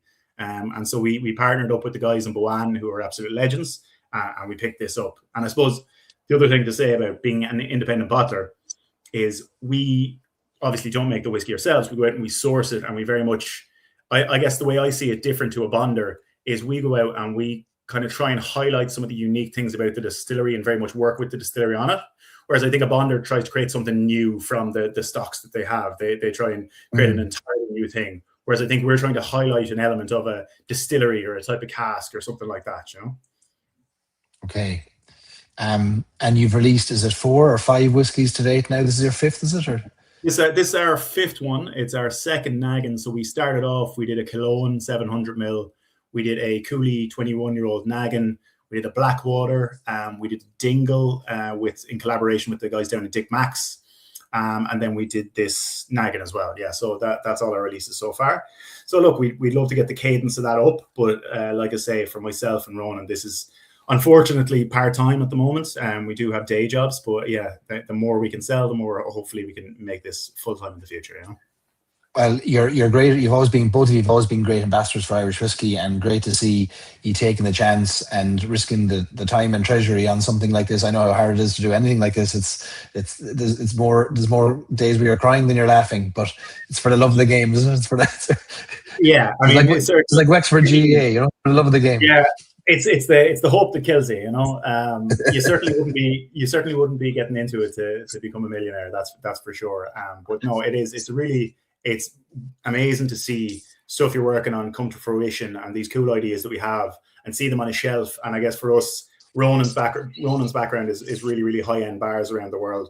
So we've managed to get some really cool listings around, high-end bars in London and stuff like that, and in Dublin and whatever. And seeing our bottles on world's top 50 bars and on the shelves of those bars is a real buzz for us. And when people tag us online and stuff as well, it's a bit of a buzz, and that's what we're all no about. Doubt. Oh, and congratulations on that. It's no small achievement, and many brands will never get on that shelf. So fair play to you. Tell us about this particular whiskey then. And we've had, like last month, Peter Cooney was on. He joined us from Boan to talk about their new core range single pot still whiskey Legacy, Boan Legacy. So, and we'll talk more about Boan in a second, but help us understand this whiskey and the process of making it yours. Yeah. So look, we're constantly talking to a huge amount of people in the industry. Myself and Ronan have good contacts from being in the industry for so long. And we're always reaching out to distilleries and saying, look, have you got anything interesting, unique, maybe something you don't necessarily have a home for yourself? And I got on to the guys in Boan, and Peter said, listen, come down, have a look in the warehouse, see what's there. And genuinely, Peter just swung open the doors and said, listen, go in and taste whatever you want, and whatever you want, you can have, and we'll figure out the prices later, you know? And so for us, it's great to work with people like that who, I guess, get the redacted concept and get that, look, what we're trying to do is showcase your distillery as well. So it's almost another arm of marketing for certain distilleries as well. No more than what you do yourself, Barry. Like, you know what I mean? You're doing single releases with brands as well. And you want to work with brands who are like, this is a benefit for us. You know what I mean? This isn't just you sell the cask and you forget about it. You go, actually, we're getting free marketing out of this. It's them championing our liquid as well. And was the thought originally, Michael, with Redacted, was the thought to not disclose the distilleries, and was that to be the redacted piece? It's actually the opposite to that. Like, so that was a bit of a play on that, because we felt at the time that a lot of the Irish whiskey industry was maybe not as transparent as we would have liked. Our idea, our plan is to reveal as much information as we possibly can. So I suppose it's a little bit of a challenge that it's a little bit of a play on that. In that nothing is redacted, you know, bar the amount of money that myself and Ronan make out of it, which. So one of the things you found, and I know that walk through the warehouse well in Boan, it's you can't go more than 5 steps without saying, what about this one? What about that one? Honestly. And you landed on this one, this Ferret de Trancé, a name that has up until now been part of or emblazoned on whiskies costing many, many thousands of multiples of your whiskey. And I would be lying to you if I said that wasn't an attraction to the cask, to be able to go, well, you know, other whiskies that have this cask are $5,000 a bottle. We can probably put this out for about 30 quid in an Agan. So that was certainly a nice point. But like you say, you walk into that distillery or you walk into that Boan warehouse, and I think outside of Middleton, they have the best wood program in the country. I think what they have in there is phenomenal, the range that they have. And I guess the other thing was we wanted to release something that was kind of a classic everyday whiskey. And I guess that's the idea with the Nagan, that it's really, really approachable whiskey that you just taste and you go, geez, that's great whiskey. That's a cracking whiskey. You know, whereas with some of the other stuff, sometimes we're looking at cask and going, could we do something that people taste and go, wow, that's weird. That's really different. That's something I've never tasted before. Whereas with this, we were like, right, what's the best tasting liquid we can get from this warehouse into this bottle at a good price and put it on the shelf for people? And the combination of that Forêt de Trancé oak and the kind of little bit of red wine influence as well just created an amazing whiskey. And that kind of pot still, that nanotechnology that they always talk about up there, that age is quite young. I think at 5 years, it drinks well beyond its age, you know? And I think I've definitely found that with the Boan spirit over the years, that it really takes the character of the casks really, really well. And Boan's argument with this nanotechnology, for those who are not familiar, is that it's kind of you can't see it, it's invisible to the naked eye, but microscopic dimpling of the inside of the stills creates more copper contact. More copper contact means a cleaner spirit, more of the compounds removed, the sulfurs, etc., more reflux, and you're getting a chance for a lighter, not even a lighter, but a cleaner spirit that ultimately will be a better base for the aging that comes later. Yeah, and I think. I mean, we're only at the start of Boan are only at the start of their journey, really, when you look at the age of the distillery, but their whiskies are drinking so well now. And I think this is a testament to this as well, because when we initially went to bottle this, we have previously bottled stuff quite kind of at much higher percentages and much higher strengths. And I run a whiskey festival down in Wexford, Southeast Whiskey Festival, and I did a tasting in a car park, because where should Nagans be drank? Only in car parks. And I did a tasting of this at cask strength. And we all loved it. But a few people came to me afterwards, or after they tasted this release at 42.5%, and they said, do you know what, you were right to bring it down, because it's a fantastic whiskey at 42.5%, because not everything needs to be at 50 odd, whatever. Yeah. And Yeah. like I say, we wanted this to be something that on a Friday night you can bring your mate who's maybe not that into whiskey, and you can give him that and he'll think it's delicious. But you, as a seasoned whiskey drinker, there's loads there for you in terms of the flavor as well, because you're going this amazing French oak, and Forêt de Tronçais is one of the best oaks you will find out there, you know. So I mean, Napoleon used to build the ships out of it, so he knew a few bits and pieces. It's an incredible story, the Tronçais forest in the center. It's right in the center of France, and it was planned by Napoleon as a branch of the military. They thought forests needed to be a part of the military because they needed them for shipbuilding. Sadly, you know, by the time the oak grew to 100 years tall, the world had moved on to steel-hulled ships. They didn't end up needing it for their ships as much as they thought they did, but they ended up having the most, and to this day, the most perfectly managed forests in the world, I think. Yeah, and look, Napoleon's loss and France's loss in terms of military is our gain, I suppose. So it's definitely benefiting us over here. This whiskey then, so you mentioned red wines. So this means, am I right in saying this was a French oak cask that previously held red wine, a French oak cask made from wood from the Tronçais forest, held red wine, and then you put, Boann put 5-year-old, or put new mixed spirit into it? So so there was two things. So there was a red wine cask similar to, maybe it was Mouton Rothschild, we're not allowed to say that, but like something like that, you know. So there was a short bit of maturation like that in that, and then they used what's called a Neoc, was the Forêt de Tronçais element. So it's a new oak cask. So it's basically brand new oak that they're using for this kind of Neoc process, like, you know. So it was in the red wine as well, you know. So it's all part of the same process, like. Isn't it remarkable that over the past couple of years that all the innovations in packaging have happened outside of distilleries? So two stacks with their dram in a can, yourselves with naggins, and Fox's Bow with their pouches are all bottlers and bonders who are trying to find new ways to market. For some reason, distilleries never figured out that might be a thing. And I think, look, for us, we're tiny. Like when I say we're bootstrapping this, that's the understatement of the century. But you have to go into a store and you look at the crowded shelf space that's there, and you go, okay, where is there a little bit of a gap? And if you look at the naggin range, you're kind of talking, you have your Paddy, your Powers, your Jameson, you know, and that's about it. And you've nothing kind of higher end in terms of the naggins. So if you just want to have a nice whiskey on a Friday night and you don't want to break the bank, and you go, oh, do you know what? Like, it's 200 ml of a really good whiskey.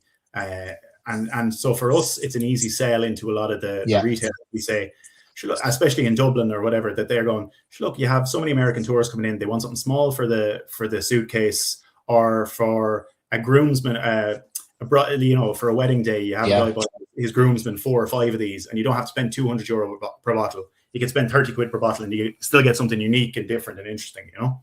Yes. Should we taste it? We best do. So obviously single pot still, and for me the Boann single pot still that we're mentioning is some of the best young spirit that's out there for sure. So I do think that nanotechnology definitely works. On the nose, like it's a lovely fruity whiskey. I think there's a load of depth of flavor, and I think that's the French oak, that you're always going to get a really nice complexity and depth of flavor. But there's fruitiness. I think there's even a little bit of coffee and cacao nibs and stuff like that to this as well. At 42, so it's 42.5%. So not like super punchy, but there's enough in it. There's enough bite that you're somebody who's a seasoned whiskey drinker is going to love this as well, you know. I'm actually tasting this from a little tequila tasting glass that I was given, which I find really good for tasting these days. Well, why conform now? You've changed everything else. Yeah, well,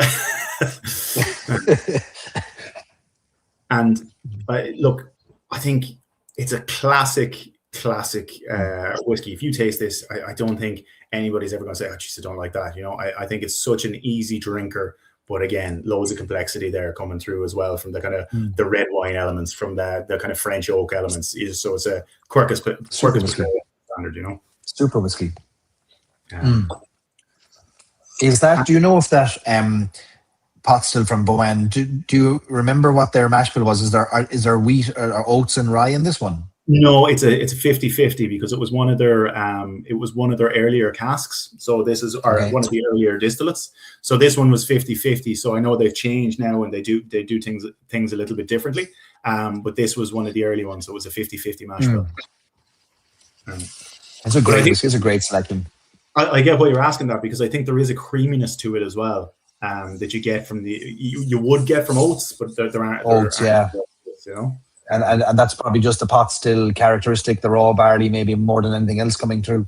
And there's a softness to it as well, and I think that's a hallmark of those Boan distillates that I'm really interested to see how they will age over the years as well. I guess that's one of the difficult, or one of the great things for us, is that we work with so many different people in different distilleries, and we are really trying to champion the younger distilleries around the island and work with younger distilleries. But I guess you don't know how their spirit is going to end up or what the hallmark is yet. So we're all still figuring that out together, you know.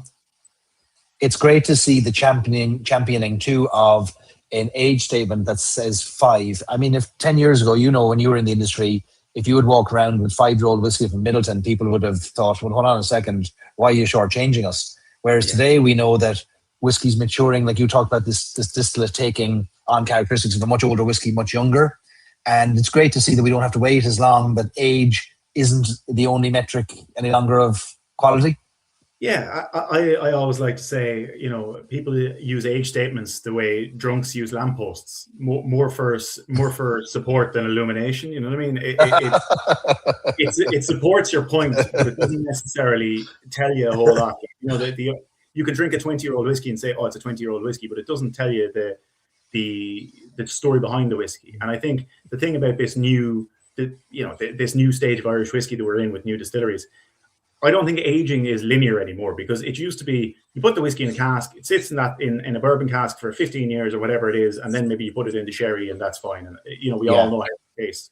Whereas now you're talking about stuff like nanotechnology and recharred casks and different staves, and we swap out this stave and we age it this way, and maybe we age it in a higher location in the warehouse or a lower location in the warehouse. Yeah.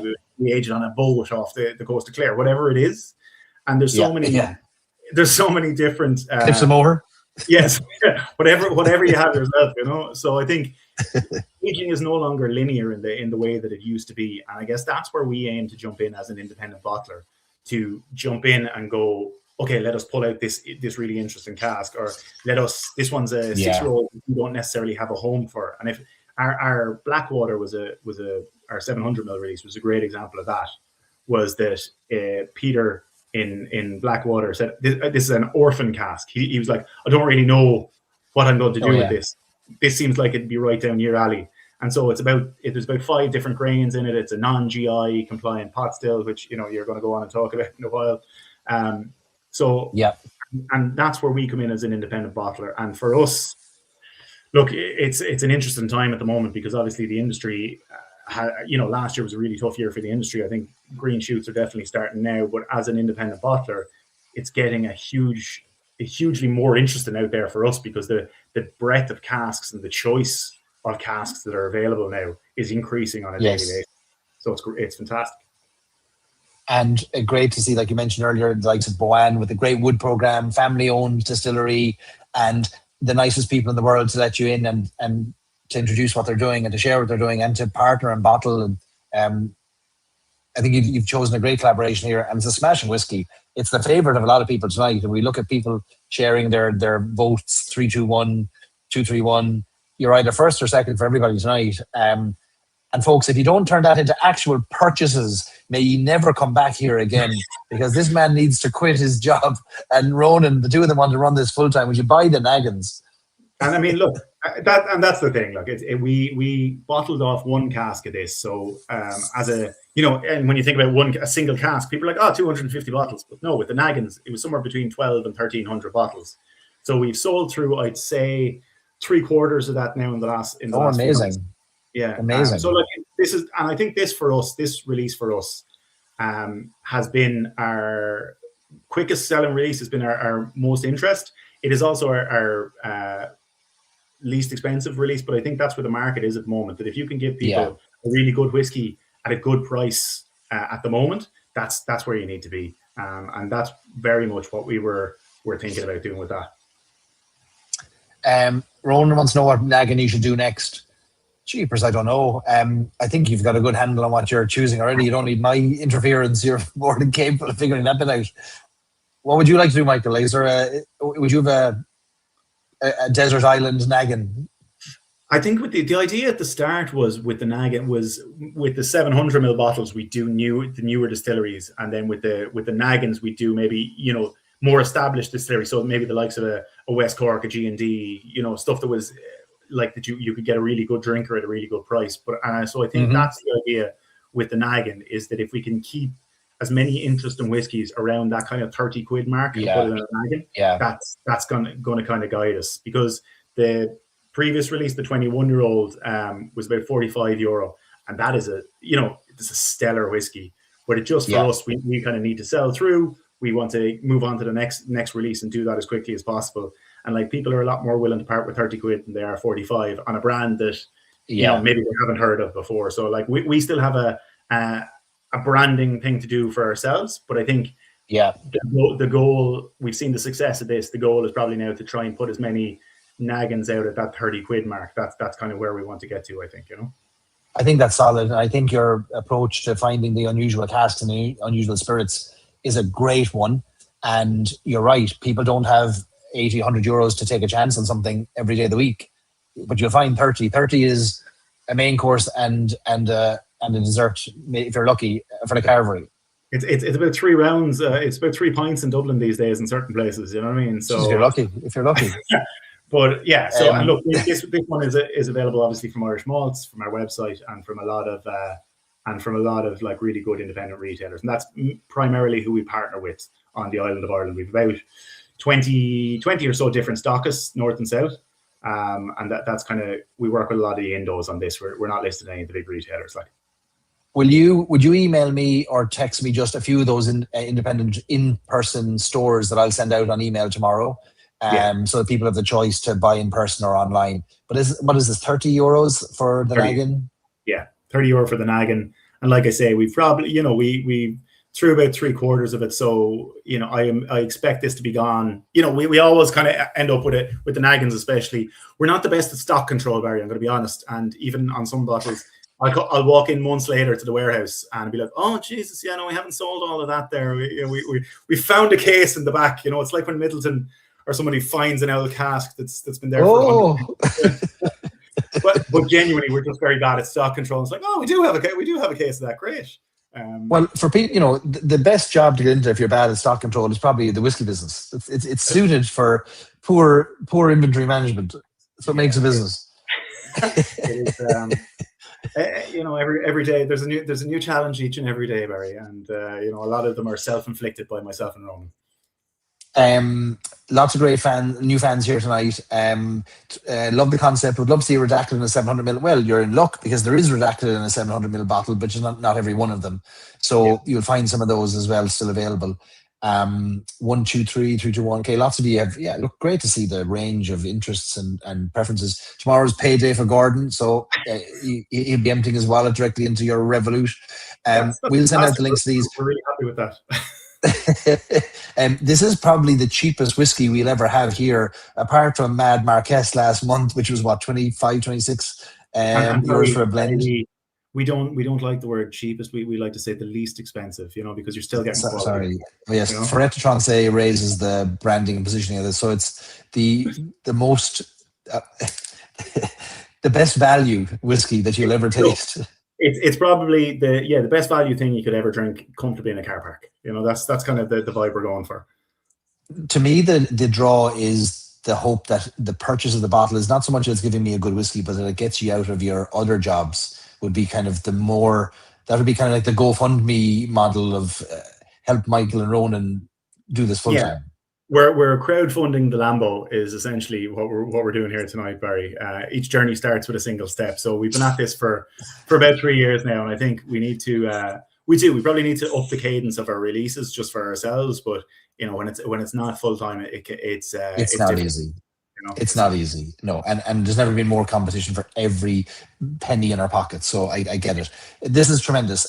Thanks so much for bringing this to us. I think you've done a great job with it.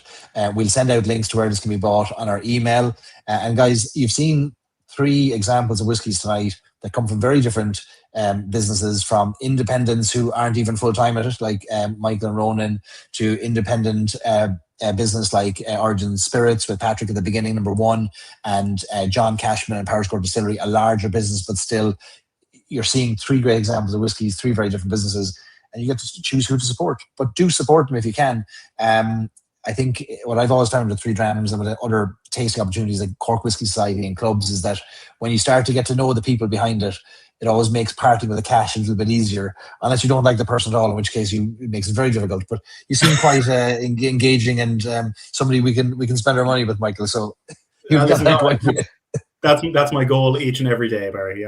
Just to make people feel comfortable to give me enough money. That's all it is. Brian says he sees the redacted Naggin and the 700ml Blackwater Reese at James Fox off Grafton Street. So great spot for a drop of whiskey.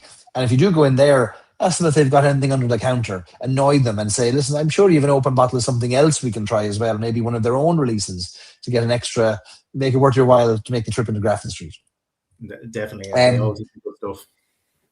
Michael, listen, thank you so much for coming on, and we'll do our best to support you. And sure, maybe you'll come back again with a future release, and we'll fly the flag for Redacted. Thanks to Absolutely, you and Ronan. A pleasure as always. All right, thank you very much, and thanks. Great to see you, my friend. Take care. All the best, Michael. All right, folks, 3 great whiskies. Thanks to Michael and Ronan there for introducing us to the 3rd whiskey. Ronan quietly in the background. He's in the Carnlough Whiskey. He's in the Carnlough Whiskey Society tonight, up with at the Harbourview Hotel in Carnlough and Antrim's North Coast. We are moving swiftly on now after these 3 whiskies. You've shared your thoughts on these 3, but we're going to talk really importantly about something that's could change the face of Irish whiskey forever. Before I bring on David Boyd Armstrong, co-founder of Redemin Estate Distillery in County Down, home of Shorecross Whiskey, Gin, Putjeans, I want to just set the scene for what's happening in the world of Irish whiskey right now. A very quick summary. Irish whiskey today is the biggest it's ever been in terms of the category. Never has more whiskey been produced, more spirit being produced on the island than right now today. The technical file, the rule book, is what governs how Irish whiskey can be made, how it can be produced, marketed, sold around the world, definitions on labels, etc. Those rules were last written in 2014 and amended in 2019. And the industry today is at a place where, actually, no, not 2014, 2019, before that. David will tell us all about that. But the industry today is in a place where it hasn't been for the longest time. And the rules that were written for it represent an industry that no longer exists, a category that's enlarged, a category that wants to do different things, and a category that has understood how Irish whiskey used to be made historically, how important our mash bills, our recipes, our grists used to be to the category that defined what Irish whiskey was and made it the best-selling whiskey in the world in the 1800s. We want to go back to that and have the potential to label the things we make as pot still whiskey that used to be made before in terms of the recipes. And it's a very important time in the world of Irish whiskey. We're going to talk about it now with David Boyd Armstrong, who was instrumental in putting forward amendments as a proposal to this rule book. And we're going to talk about what that means and what you can do as whiskey drinkers to get involved in shaping the future of Irish whiskey as well. So I'll say no more. There's smarter people than me going to join, and that's David Boyd Armstrong. David, how are you? Hey, Barry, how's it going? Very good, very good. Thanks for joining us. You've been sitting patiently in the wings there while we went. We couldn't rush these 3 whiskies. We had to work. We had to take our time with them. Like a good whiskey, it takes time. No, it was good listening to everyone. So it all sounds great. So I'm happy to jump in and see everyone tonight. David, tell us briefly about what you do in your day job before we get onto this technical file and talk of its amendments. Okay, so I suppose the day job is I'm the co-founder and head distiller at Redemin Estate Distillery in County Down. My wife Fiona and I set up the distillery back in 2012. So we're one of the first of the sort of new wave of distilleries that opened up as part of the boom in Irish spirits, be it gin and obviously Irish whiskey. So people like to think I have all the fun stuff, that I sit and taste whiskey casks all day, but a little bit more mundane than that. But really, my job evolves around sort of helping to create the products that we bring to life with Short Cross Irish whiskey. So a lot of fun, and I suppose along with that, then I also sit as a member of the Irish Whiskey Association and the current chair of the technical committee. And that is the role that led you to what we're talking about now, which is the big changes. I always get the dates mixed up for when the current rule book was both written and amended. Will you remind me of what those dates are? Yeah, I suppose the file as it sits came into effect, I think it's around 2013, 2014, but from what I'm told, because this goes back way back beyond that, it took about 6 to 7 years to actually get to that point. And the GI, the technical file, sort of reflects the industry as it was seen then. So seen through a particular set of lenses of what 4 distilleries, so you have Bushmills, Middleton, Cooley and Kilbeggan. And really when the technical file went live, it really reflected the practices of those 4 distilleries as the industry was then. You know, so it's been an interesting journey to see as our sector has opened up and exploded over the last 10 years, to see now that we want to go back to making, you know, rediscovering those flavors that we've lost to time and wanting to bring them back for a modern audience. And I think that's really has been the thrust of where we want to get to with the changes to the GI. And at the risk of oversimplifying this, there's great work has been done by whiskey historian Dr. Fionnán O'Connor, a good friend of ours, as part of his thesis, as part of his book writing, as part of his general interest and passion in unearthing how Irish whiskey used to be made. And what he was able to bring to the fore, bring to the likes of yourself and other distillers around the country, was introduce you all to how it used to be made and what made it so unique. And we lost a lot of that as the distilleries died out. And like you mentioned, when these new rules were written, they were written by the people who made it a new way, a certain way, which didn't necessarily reflect how it was made historically. And the goal now, it seems, if I'm not mistaken, is to make an amendment to the file to allow us not have to change how anyone makes it today. People can still make it exactly the same as they've always made it. Redbreast doesn't need to change, Green Spot doesn't need to change, but that we should be allowed to go back to where different recipes and mash bills and ratios of grains could be used and still call it a pot still whiskey, so that we're both preserving our heritage while still enabling innovation within the guardrails that is the rule book. Would that be a kind of an oversimplification or maybe a simplification of it? No, I think it's a really good summary. You know, when as part of the whole consultation that we went through internally within the IWA, and we, you take back that a lot of the interest around the thrust for wanting to change the GI goes back to when Fionnán's book A Glass Apart was published back in 2017, I think it was. You know, there's been this gradual awakening of what we all now understand what the real heritage of Irish pot still whiskey is. Not mixed grain heritage that goes beyond just malted barley and unmalted barley, that looks to bring in other cereals. I know classically that's been rye, wheat and oats. I think one of the things is we went through and we discussed this as a members organisation, and we started to look, well, what were these mash bills? And when we spoke to Fionnán as part of that process, you know, Fionnán produced a list, and I think this is part of our submission to the department on this was, you know, there were so many products out there on the market that were bottled as pot still whiskey, pot still Irish whiskey, and actually they weren't compliant with the current GI. They had been made at a time when the rules weren't as tight as what they had been when the technical file was published.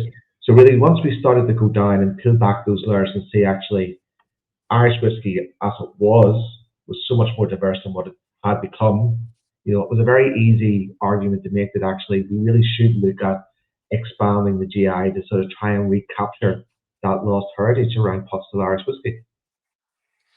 And when you use the words GI, for those who aren't familiar, geographical indicator status, a European protected status like champagne, Parmesan cheese, a place of origin and a process associated with that place that's locked in law and prevents EU-wide anybody else from being able to call it that thing.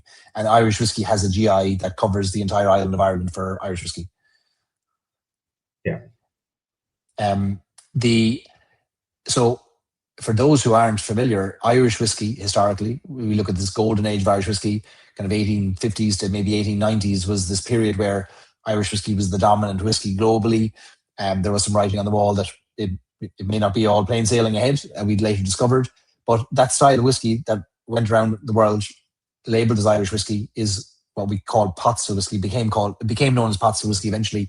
Only became known as pot still whiskey because it was different to how whiskey was made in a column still. So therefore you had to call this other thing something. Well, you call it a pot still whiskey because it's made in a pot. But it was always, and so was malt whiskey, which is 100% malted barley. But Irish whiskey was always made with mixed mash. And the reason for that, talking to Fionnán O'Connor recently, he shared how Irish tenant farmers historically grew whatever grain they could possibly manage to grow on their little plot of land, safe in the knowledge that if it got to harvest and they were able to harvest it successfully, the local distiller in the town would buy every bit of grain from them. Didn't matter if it was oat, wheat, rye, barley, he'd buy it, knowing that it would be made into a mixed recipe, a mixed mash bill of all those grains to make what became Irish whiskey. And that's why that became our standard of how we made whiskey, was all the grains that were available. And eventually recipes started to form and became more standardized for Jameson, for Powers, for George Rowe, etc. But that's why we were a pot still country, a mixed mash bill country, isn't it? Yeah, I suppose, if we look at it, Irish whiskey, up until some of the excise changes, it was very much a rural industry. So it really was, what could a distiller buy local to them? And that's really that mix of cereals or grains, however you want to phrase it, sort of spawns this style of whiskey where it's driven by the diversity of where the distilleries are and the diversity of what grain is available to them. And that's what makes pot still Irish a little bit, it makes it really unique and special. And as that industry evolves and it grows, it gets so big, that we see records of John Jameson and Andrew Jameson, they're bringing in rye whiskey from North America. We see the Belfast Column grain whiskey distilleries even importing grain. Again, in this case, I'll use the example rye.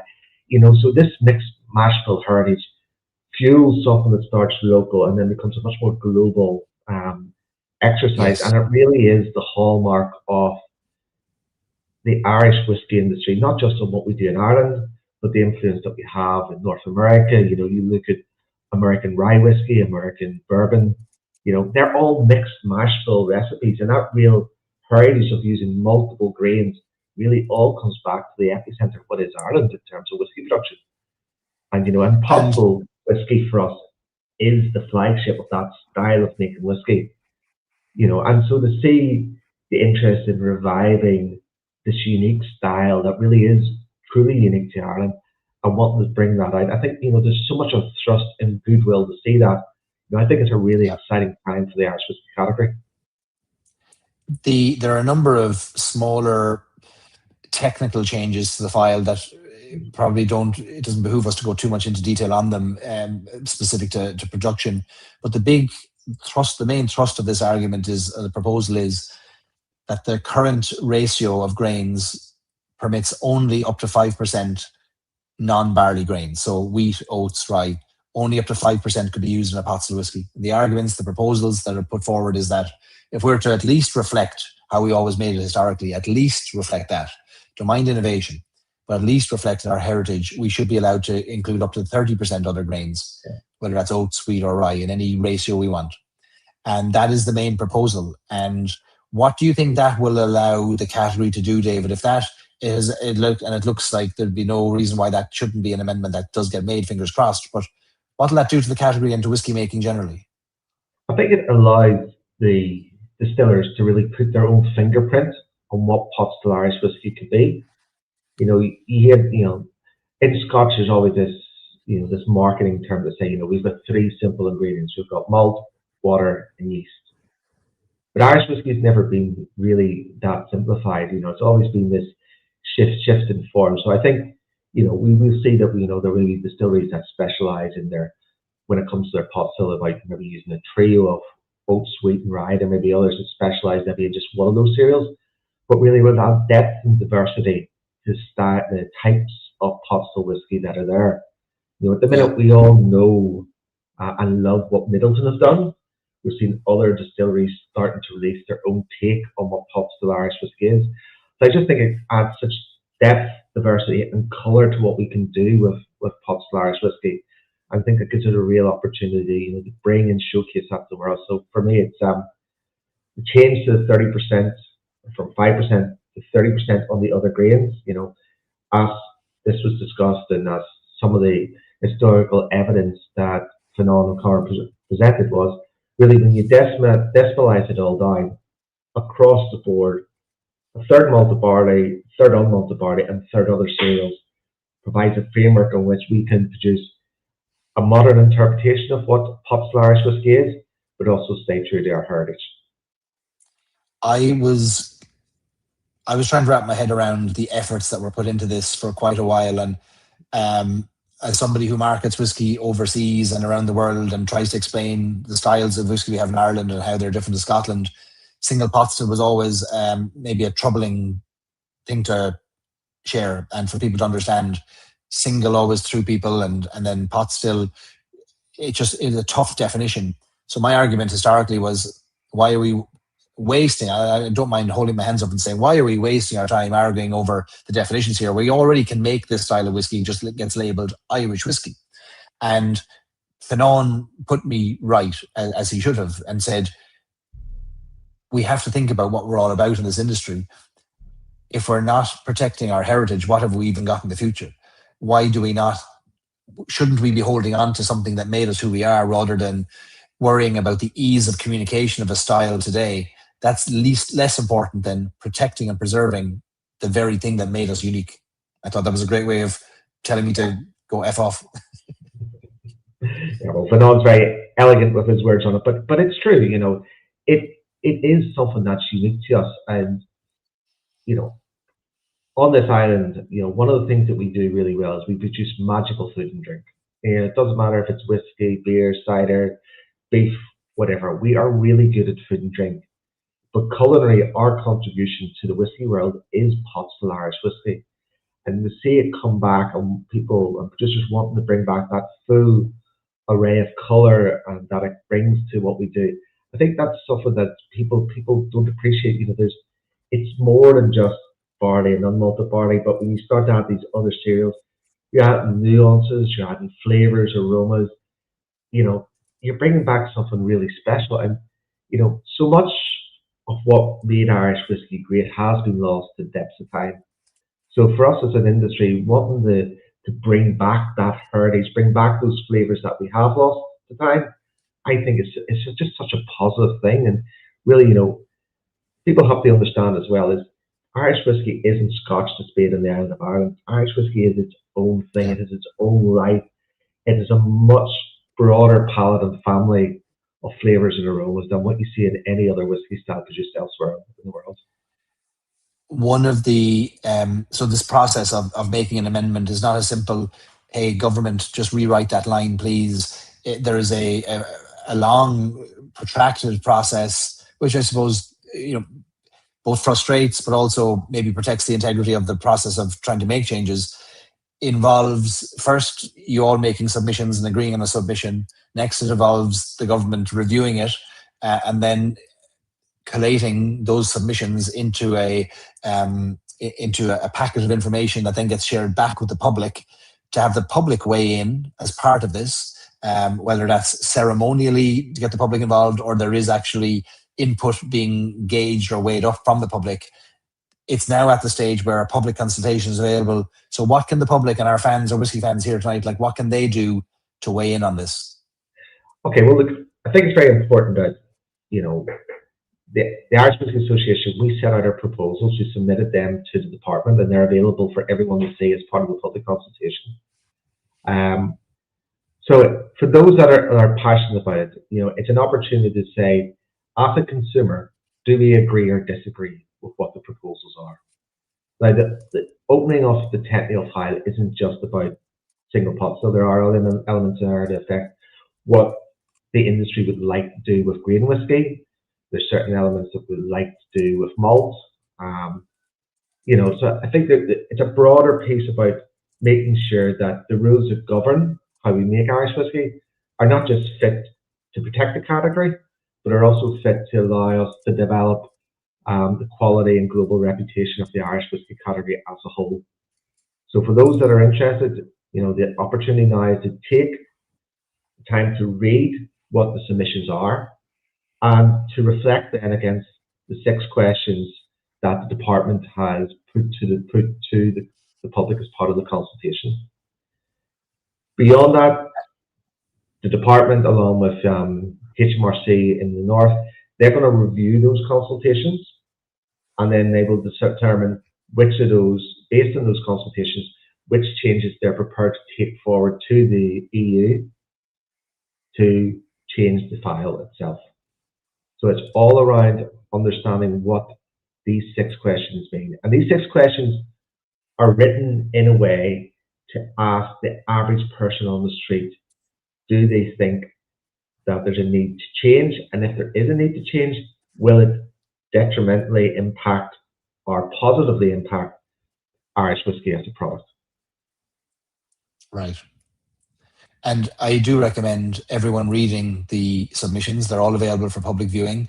Just Google, and because the URL that the government gives us is so insanely long that we never be able to share it, but just Google amendment to Irish whiskey technical file and you'll find the exact gov.ie Irish government website that lists all of the submissions. So you have all the information submitted by David and his committee, technical committee of the Irish Whiskey Association, the Irish Whiskey Guild, another representative body in the industry, and you get to review all of those and consider what you think about them and whether you think they make sense. And then you look at these 6 questions and you get to answer them. If you're a true whiskey fan, I recommend putting your thoughts on record, because these will be on record forever. And public requests for freedom of information requests will be able to pull your own submissions. So, you know, don't be going in there with things you don't want to be made public in the future, because this is information that is genuinely going to be stored, archived, available for any journalist to request. So if you've got a submission, you've got a thought that you think is worthwhile, put it in there. It's as simple as that. And I'm going to be doing the same. I've been talking to as many people as I can in the industry to understand it before I go in and make my own submissions on it. But it's a very exciting time, and hearing from Fionnán and yourself, David, about the importance of our heritage and how we used to make it, we should be very proud of the style of whiskey that was made historically, that after around 1823, the Excise Act and the attempts to standardise the system in both Scotland and the United Kingdom and Ireland to all make whiskey kind of virtually the same way, it had the opposite effect. The Scots went towards making Highland malt, and the Irish said, no, we'll stick with how we've made it historically, which is this mixed mash bill. It gave us a very unique, distinct Irish system that has Irish process and approach that has been copied around the world, from Tasmania to Colorado to Minneapolis, and lots making pots of whiskey, all will say quite openly and publicly, inspired entirely by how Ireland has made it. So we should be proud of that. And I hope, David, this goes through. What's the timeline on this and how this happens? What happens next? Yeah, so I think the timeline, as far as I remember, the consultation will conclude on the 4th of September. And then the department have a period of time, along with HMRC and DEFRA or DERA in the north, to review those changes. They'll then agree or disagree amongst themselves, amongst those 2 parties, which changes are going to move forward. At that stage, it will then go to European Union level. And at that stage, it's opened up to not just the European Union members to comment or provide input, but also what they call third parties. So anyone, any organization from the rest of the world. On this stage, it moves from being a sort of a public consultation to being a intergovernmental conversation. But also, there's also certain changes that may be able to be dealt with just by the competent authorities. So DAFM and HMRC or DEFRA in the UK and in Ireland, that don't need to go to the European Union for full approval. But there are amendments in there that might fall under what they call a union amendment. It have to be fully assessed and approved by the EU itself. Okay. So, you know, there is a process. It's probably another 6 to 9 months beyond when the consultation closes before we then start to see any light as to where the final technical file, the GI, is going to land. God bless the bureaucrats and the process, the elongated process, and they'd have to be justifying their existence somehow, and no better way than by elongating every approach and every amendment. Yeah, I think when you look at a timeline, we will probably be looking towards the end of Q4 2027, to Q1 2028 before we see a final file that will be suitable to be ratified and come out. But we shouldn't negate the amount of work that has went into this between Finan, the members of the IWA, and what was, if I could say one thing as an industry, when we actually sat down to look at reviewing the technical file, the camaraderie and general thrust was so positive to say, guys, look, this is where we are. It's a journey. This is where we want to get to.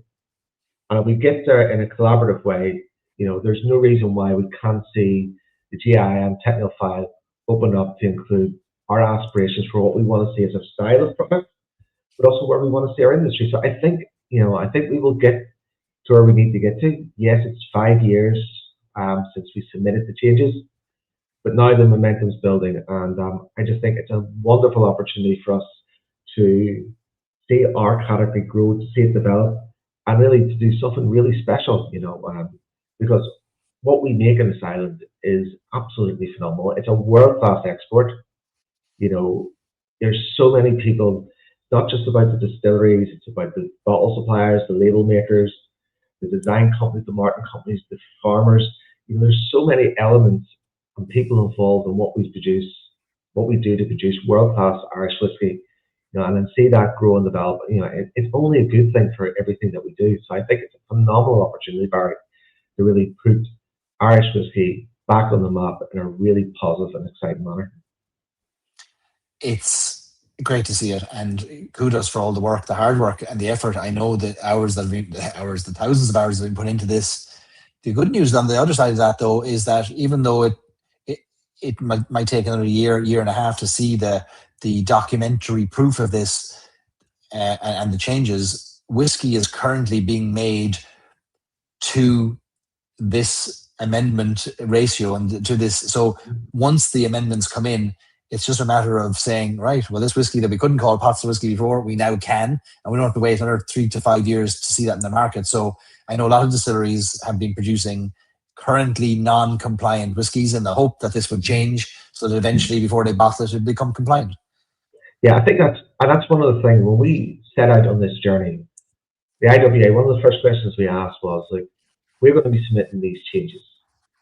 If a producer decides now that with a view, they're taking a risk that the changes may or may not happen, but if they make this whiskey now, when the file is updated, will that be retrospectively applied? And the departments were very much positive. Yes, we are happy to work on that basis. So while it might currently be non-GI compliant, I'm not necessarily a fan of that phrase, but when this file changes, that will represent single pot Irish whiskey. And I think that's something that is super positive and just shows the nature that our competent authorities are wanting to work with us as an industry to do the best for the category. Exciting times ahead, and look forward to getting updates on this as it moves through the various bureaucratic tables. And like I said earlier, everyone should make a submission or make a comment, a public comment on this. My own position is that I'm in support and pro all of these changes, especially the pot still change, and have been set straight on the reasons why by Finan and others far smarter than me. So, David, thanks so much for talking to us about it and for all the work that's been put into it. I think we'll all be richer as consumers and whiskey fans in the greater number of years going forward for all the work that's been put into it. Yeah, look, it's a really exciting time. I know it's, the industry, we're all facing the certain challenges right now, but, this is an industry that, it was world leading, and we're only at the start of seeing Irish whiskey making its comeback. Global events will always have an impact on what we want to do, but I think what we see what we will see Irish whiskey become over the next years, next 5, 10, 15 years.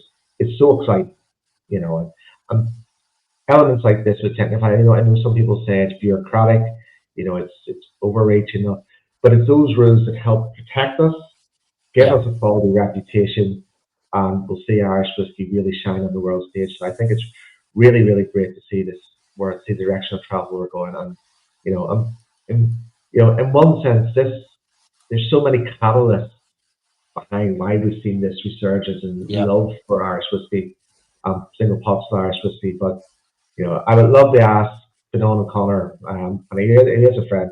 I'd love to ask Fionnán when he wrote A Glass of Park. When he first started to sketch it out, no doubt on a bar mat somewhere in the Palace Bar, did he ever think it was going to be this impact? So, I'd love to see his view on that at some stage. We're lucky to have him as a national treasure in the world of Irish whiskey. He's inspired a lot of us to think differently about our history, our heritage, and protecting it. If you're not familiar with Redemnon Estate Distillery and Shorecross whiskies and gins and putchings, check them out. I'm a big fan of the work David and Fiona are doing. We released one of our greatest ever whiskies through Stories and Sips was a Shorecross whiskey, and hopefully we'll do a lot more in the future as well. So check out Shorecross and pay a visit to the distillery. Go base yourself in Belfast for a weekend and drive around to 6 or 7 distilleries over the course of a weekend, David's included, and you'll have a great whole weekend. No, definitely. Well, look, Barry, thanks very much for having us on tonight. I hope that's thanks very much, David. And some help for everyone. Absolutely. And I think you're bringing it to the attention of people who didn't know anything about it. So if anyone's got any questions at any time, folks, you can let me know. I'm happy to share more information on this as much as I know. And if I don't know enough, I'll ask somebody else. So, David, listen, thanks so much for joining us so late at night. And we'll talk to you again soon. Yep, no problem, Barry. Okay, thanks. Cheers, everyone. Slàinte. Slàinte. Thanks, David. All the best. Take care. Now, thanks, Gordon. Another great session this evening. Great speakers. Ended up buying a naggin too for the first time in years. The only naggins you would have seen in the past few years really were Powers and Jameson naggins, weren't they? In the off license. It was always the naggins growing up, was a Powers or a Jameson naggin. I don't know. I don't remember ever seeing a Bushmills naggin or a Paddy naggin. Maybe they were out there. There's always Powers and Jameson for some reason. But now you've got pot still from Ferret Transe casks from Bohan Distillery. So we're all rising up the ranks of esteem and privilege in our older age. Folks, that's it for tonight. Thanks so much for joining us for Irish Whiskey Night. We're continuing to celebrate Irish Whiskey every month on the last Thursday of every month. Our job here is very simple. It's to introduce you to the people, the places, the pours of Irish whiskey, help you be able to make a better decision on what to purchase, and get to know the people behind it, because the stories can often inform us and inspire us and educate us as we go. We'll be back here on the last Thursday of August for our next tasting event. And I'll send out the details of our whiskies once they're finalized in the next week or 10 days to you all as well. For those of you curious about our next Stories and Sips event, we have a Stories and Sips whiskey on the way, folks, in the next 7 to 8 weeks. Also from Bohan Distillery. I have a sample of it here in my hand. For those of you who are interested, it is a pot still whiskey made with the old mixed mash bills. Not quite the 30%, but it is 40% malted barley, 55% unmalted barley, 3% oats and 2% rye. A pot still whiskey that has been aged in bourbon barrels for 4 years and then transferred into a chocolate bitters cask from Woodford Reserve in Kentucky. And it is the most extraordinarily special whiskey I've ever had the privilege of nosing and tasting. It smells and tastes like Ferrero Rocher sweets, chocolates, meat, Nutella spread, and digestive biscuits. That's all the only way I can describe it. Anybody I have given a sample of this to nose or to taste, they have said never in all of their years have they ever come across a whiskey like this. And they mean that in a positive way. This is a single cask bottling. We're working on the design, the labels at the moment. We've agreed on the cask. There'll be 200 bottles of this. We're going to try and get into our September tasting for 3 Drams as well for you to try it. And then it'll be available exclusively to 3 Drams members and Stories and Sips members to buy initially. If there's any left over after a few weeks, we might open it up to the public. But that's our next whiskey. Price-wise, most likely. So single cask, cask strength, 120 euros, only 200 bottles or so in the world. All of Boan's single casks are priced the same. They're all 120 euros. And it'll be available for shipping worldwide. Whether you're in Ireland or the United States, we'll be able to ship it to you. Really excited about this whiskey. We've been waiting a year for this.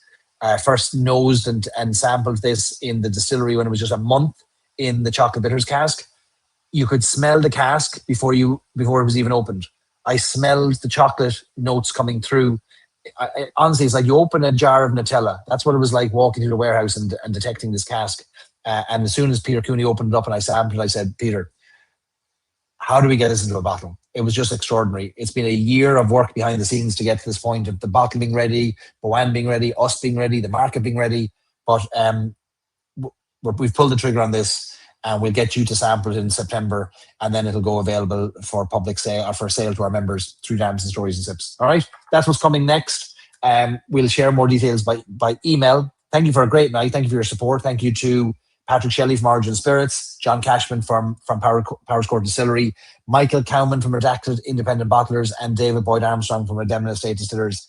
These are the people that make the industry so special. We're lucky that they give up their time for us, and we get to learn more about their products. I'm immensely proud of Irish whiskey. I'm immensely proud of the work that's being done on the amendments to the technical file.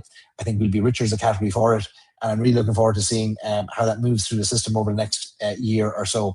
If you have any questions at any time about Irish whiskey, find me on social media, email me. I'll do my best to answer your questions. And I create content and videos almost daily on Instagram and TikTok for those who want to just get little nuggets and tidbits, a minute or 2 minutes at a time on Irish whiskey as well. Other than that, Sinead, that's it. Slán, everybody. Thanks for a great night, and enjoy the rest of your evening. All right, take care.